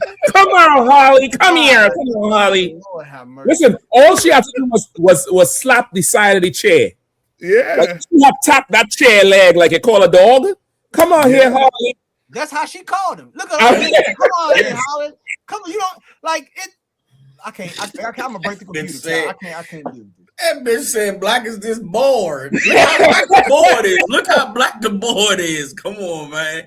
Ain't no nigga black as that board, man. God damn. Man. Listen, you gotta see how Holly gonna come out, dog. It's a shame to be this big and then in this situation, brother. Pause. We can't see you standing against that dark board. You see what I'm saying? Listen, the prejudice is not good. I don't know when the prejudice gonna end. But it's, you know, we consider black people our family. I can't see you standing against that board. Damn. Against that dark board.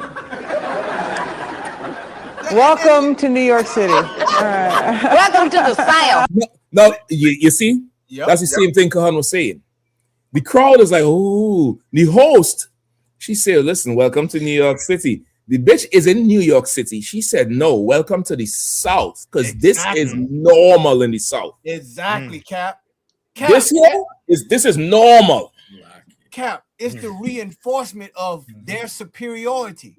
Yes. The fact that you, and listen, I can say get away, like she's like, she may saying get over here, Hollis. Yep. Away from that black boy. We can't see your like like it's so normal. Like they cannot and that's why I'm gonna keep it real. You know why most white people in Mississippi don't leave Mississippi to work? Because they can't exist out. Try that in New York. Try that in California.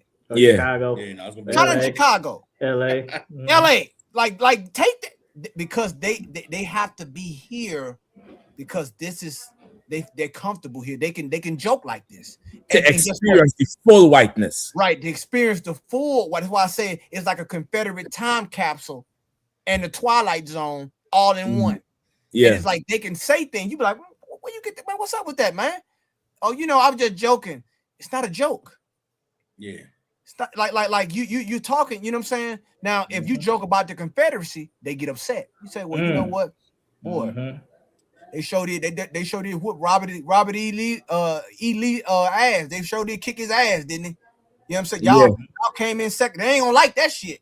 You're right. You understand? When you start dissing the Confederacy and talking about how they got their ass whooped, how them Union soldiers whooped their ass, they don't want to talk about that. Yeah. You understand? But that right there is that's like to her is no, and you could tell the whoever the host is, she's nervous. She's like, wow, like what? Like, She's uncomfortable. She's uncomfortable with that. She's uncomfortable with this thing. And this broad is like, come on here, Harley. We can't see you standing next to that black boy. Welcome to the South. Like this is like she yelled. Dark mode. Welcome to New York City. All right. Welcome to the South. Hi, Hollis. But you know, I tell people this is my son by another father. Yeah. Like, brother, that's Hollis. Hollis is this woman's slave. It's like driving Miss Daisy. Yes. Con, sir. Con. So, like, if I could, I guarantee two things, right? If this is how she talk about this nigga in public, I can imagine the horrors he has to suffer in private. Or the pleasures. Well, that too. Which is the horrors. Which is the horror. This is a whole twisted sexual sadistic thing. Because she didn't introduce him as a relative or there's somebody I know who's very special to me and my family. She said, I have a young man in my life. Yeah. I don't know if you all heard that. She said, I have a young man in my life. That is not, this broad is, she's older. She have a young man in her life. That's a different connotation she's talking about. Exactly. And she could joke with him, you black as that board, like a woman would joke with her bald-headed husband or her big belly husband. She call him that bare belly. Like this is because of the intimacy, the jokes is like endearment at this point, even though they're embarrassing. Right. But it's a dominatrix, sadistic man. That's what this is here. Yes, and Salaki Cap, and that's so heavy because she said a young man in my life, and usually when a woman says something like that, from a male to female, perspective, when you say in my life, that's different. That's different. Like in what could see and listen, whoever this is, the New York Times, they know this. Like they study, like they are these journalists. They understand language. So when you say in your life, at what capacity? And the thing about it, and like you said, there's a sexual even in the South. That the white woman, her skin up against the black man's skin, the contrast is like it's jungle fever. It's like something. It's an eroticism, but it's sadistic on a level where you're an object. Yes, you're a sexual object.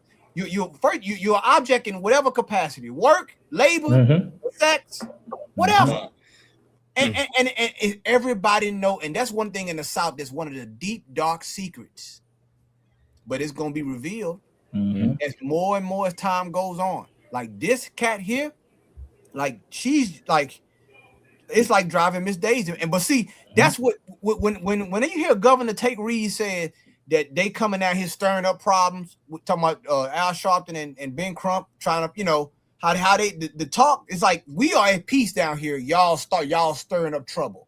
Right. I'm trying to, push this envelope. Like that's the white people that you're dealing with down there right now. Like they look at it like we were in perfect harmony until you showed up. That's until right. You start asking questions. That's right. Stop asking questions. Get.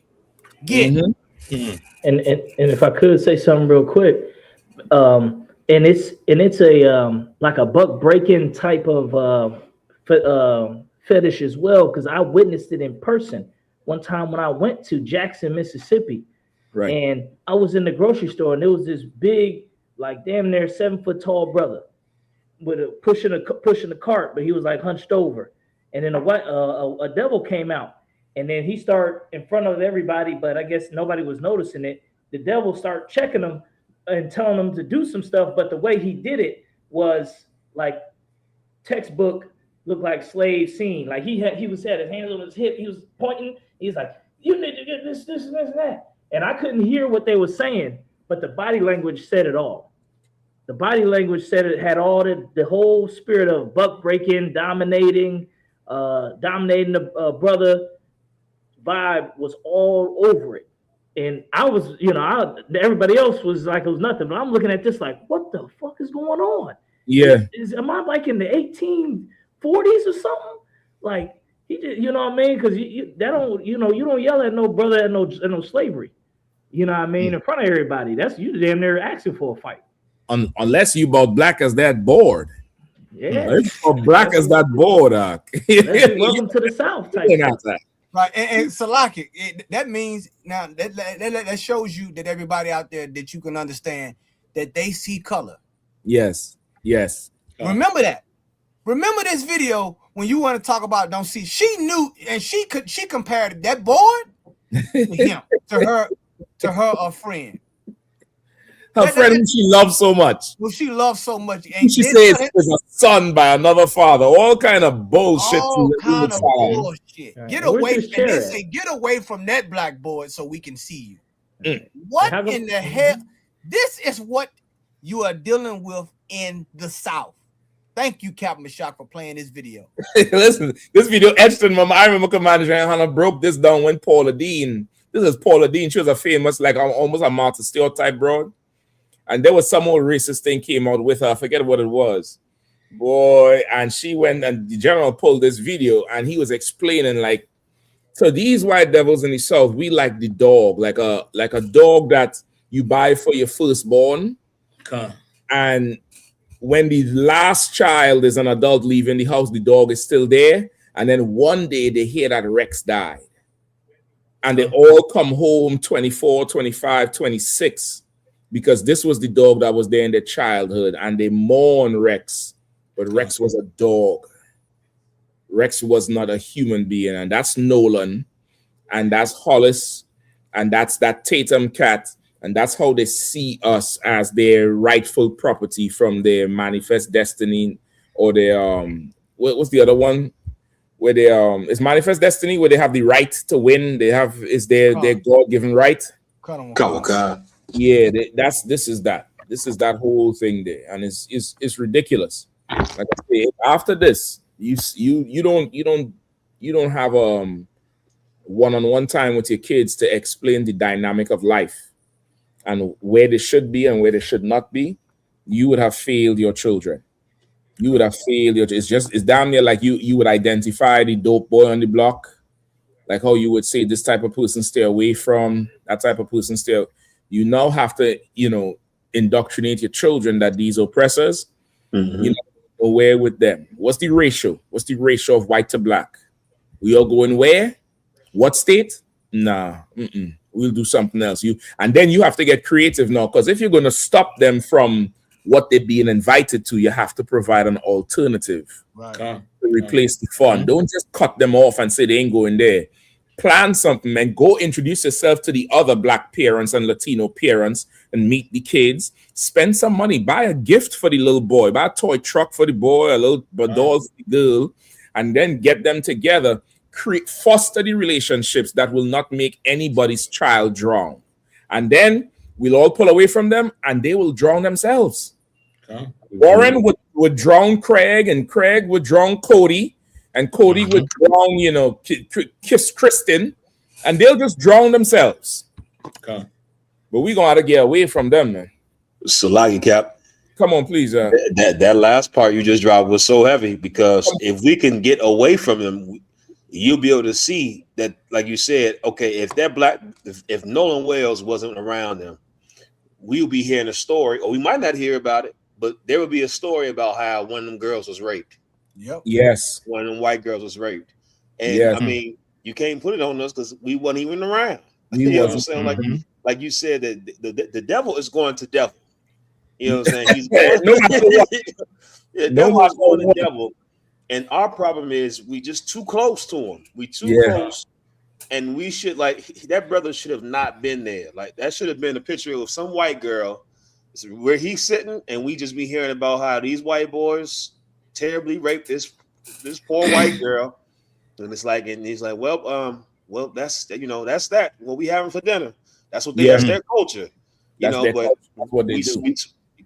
we too busy trying to be close to these people. And I just, as I'm watching that video with Paula Dean and the big black nigga came up, it just it gave me flashbacks, man. And it's like we really don't realize until like coming to the truth. Like I was the big black nigga to a couple of white people. Like I had a friend. I posted a picture on Facebook a while back and made a joke. It was some scrawny white boy. His name was Jordan. And I remember I used to love going to his house. This nigga had a real life tree house. Like you know, as a kid, you know, that was you seen it in movies, but he seen us on TV. You ain't seen us in real life. Yeah, seen it in TV. This cat had a real life tree house with trap hatches and ladders, and I just used to love going over his house. And I remember that he used to call me Uncle, my slave name. We just keep in mind we the same age. We the same age, but he used to always call me Uncle such and such. And in my mind, that was it was endearment. And he was so much smaller than me. And I remember how his parents liked that, you know, he felt safe going to school when he was at school because I had hit my growth spurt early. So I've been this size since 6th grade. You know what I'm saying? So I was bigger than everybody for a good portion until everybody caught up. Right. And so he used to always, you know, I was like just the black bodyguard. And I remember just like it was a couple of black kids had said it. It was like, what you this white boy bodyguard or something? It was like, he don't need no bodyguard. And I just remember the delusion I had, like no, man, I ain't his bodyguard. We friends, man, but not seeing the dynamic how they seen it. And I just, on behalf of black people like who I used to be, man, I want to apologize to my black brothers and sisters, man, for even giving these white folks an occasion to tout me around as it, you know, to justify that they're not racist. Like I despise the fact that some white family could say we're not racist because we got some little black boy that comes and plays in our son's treehouse. Right. And he protects little Jordan in middle school in 6th grade. And like, I despise the fact that there's a white family that I'm for certain used me to try to justify how they're not racist. And I apologize for the old man to my black brothers and sisters, man, because I didn't know no better. And you brothers and sisters out there, you that don't know better, we're telling you so you can know better. And you should, and so you don't have to repeat the same mistakes. So like, All right, man. You me both. Listen, it's so much.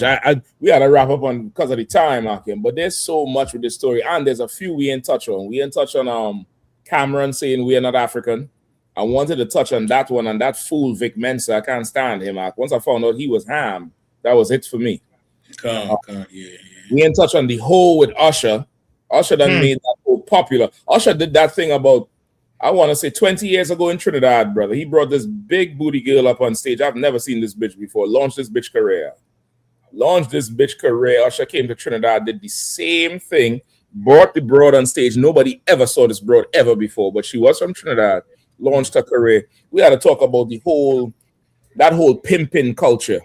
That whole pimping culture and the whole culture, and you know, him being a prostitute himself and perpetuating the whole thing. But brother, this thing here with Nolan Wells, with Hollis, the story that Captain Kazak just recounted, it's happening all over. There's a video.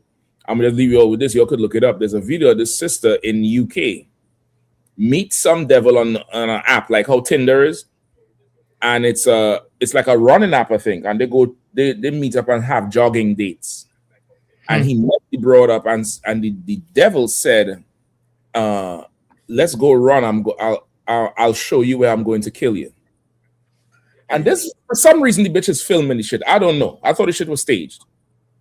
But halfway through the run, he took off into the woods. Took off. She said she couldn't keep up with him, and by the time she catch up with him, she winded. And it's at this little like a tunnel, but really it's a road over the top. So there's a tunnel through the lanes that you could run under. And she happened to be filming, and he stopped and he said, "Yeah, this is where I'm going to kill you." And then he saw her film and he said, "Well, this is where I was going to kill you. I'm only joking. Let's continue running." And the bitch continued running and posted the shit and said, "Y'all, is he joking?" Some kind of dumb shit. If after Nolan Wells, this is what you choose to do, just know that there'll be less people at your funeral going forward. I would pray that Israel would just save all our love and tears and wrath for someone who is really innocent and trying to stay out of trouble, trying to stay away from these devils. And the devil just, he went extra that day. But if it is that you now going to tread on everything that we've experienced as a people, all the trauma, and now we're supposed to feel sorry for you when you would have turned your back on us, I can't say that I'm sorry for you. I can't say that I'll cry for you. I can't say that I'll say justice for so and so at this point, because this is what they'll do. This is what they always do, whether it's in the military, whether it's in the police force, whether it's in a high school, whether it's in a hospital. No matter where it is, we have to be on guard. We have to be more vigilant. We have to be more suspicious. We have to bring ourselves to a point where we asking more questions than normal. We are people at a certain point we'll feel embarrassed by the amount of questions we ask. You have to throw that out the way. Make the room awkward with questions so that this person know I better do this thing right, because this fool, he look like he'll ask all the questions and there'll be an investigation. That's right. It has to be like that, because we can't be losing so easily and losing people on the back of Carmelo Anthony and Cyrus. Like, what was the conversation between Nolan and Warren when Carmelo Anthony got 35 years? What was the conversation between Nolan and Warren when Rick Charles shot Cyrus on the ground? What was the conversation? What did Nolan say to make you feel comfortable to invite him on the 4th of July trip? Like, well, that's what I want to know. So, man, we had to wrap it there, man. We'd be on this thing all night. I'm totally fed up with this shit. I'm totally fed up. You Uncle Tom Christians, boy, you all had to stop this shit, man, because you're setting us up to die. You're leading us slaughter to be accepted by these devils and still not accepted. Still not accepted. And so, like, if I can say one thing, please, Cap. And for those out there who trying to censor the UPK, it's not gonna stop. That's right. We're not stopping, because everybody already seeing the jig is up. Right. People don't want to bury their son. They don't want to bury their daughter. They're going to start to listen to Commanding General Yohana. That's right. So you can do all to try to shadow ban and try to keep us away from it. It ain't going to stop. Lord's word does not return back void. That's right. Like I yield. That's right. Listen, man, we're gonna be back next week. Y'all go down to the Midwest Fire weekend this weekend, man. We're gonna be down there in Chicago. Captain Malcolm gonna be holding that thing down. Him, Captain Kapat, the Panthers are the whole zone. Yaradan, all them brothers down there. Hadar Yala, Laban, all them brothers down there. They're gonna be holding it down. Anybody I forget, Salakia. Check them out. Midwest Fire weekend down there this weekend, and of course East Coast coming up too. Philly. Again, big up the usual suspects. Captain Nine Attack always holding it down with us. Right. Captain Kahan, same way holding it down every week. Captain Sack, Captain Fast holding it down in the all the zone, and Captain Zach Aymar holding it down all the way. You know what I mean? Excellent show tonight, Aqua. We're gonna pick it back up next week. We might have to come back to some of these stories too, if they ain't get hashed out. Remember, pay your tithes, man. Support the true 10% increase, and it must come into the priest and prophet of the Lord. And with that, we like to say shalom. Man. Shalom, warriors.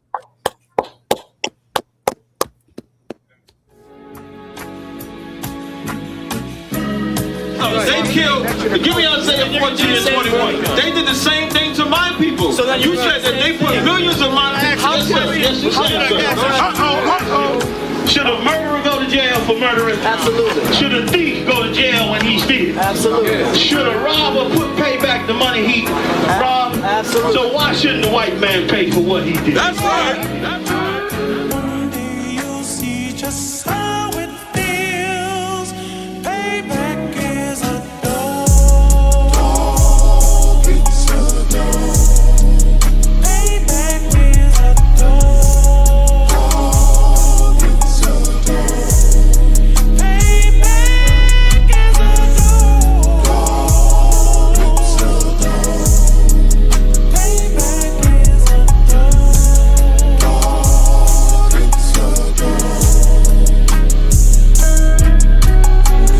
I'm in a hell of a hole, was never expected to grow. Just obstacles set in the road, that a result of me selling my soul. The story I'm telling is cold, but yet it's what everyone knows. The white man's the devil is known. America was never a home, only a place of captivity, saved facility, hating, disfigure me. They claim that I'm lazy, be killing me. Maybe this slavery draining my energy. 400 years and counting, the trail of my tears is countless. Main fact that I'm here is astounding, but I can't wait till this shit is surrounded. Ready to tangle my king and the angels, be ready to rap. Crack in the sky, nuclear missiles and make it official. I'm capturing every crack and surviving. Put them all in chains where they need to be, slavery for me. And let the whole world see that with them in the cage and safer in the streets. Put the dog on a leash, get resolved for the beast. 144, get the ruler show, we could all be at peace. As soon as the trumpets are sound, your kingdom we busting it down. The only way justice is found, the time for your judgment is now. You'll see just how it feels. Payback is a dog. It's a dog. Payback is a dog. It's a dog. Payback is a dog. It's a dog. Payback is a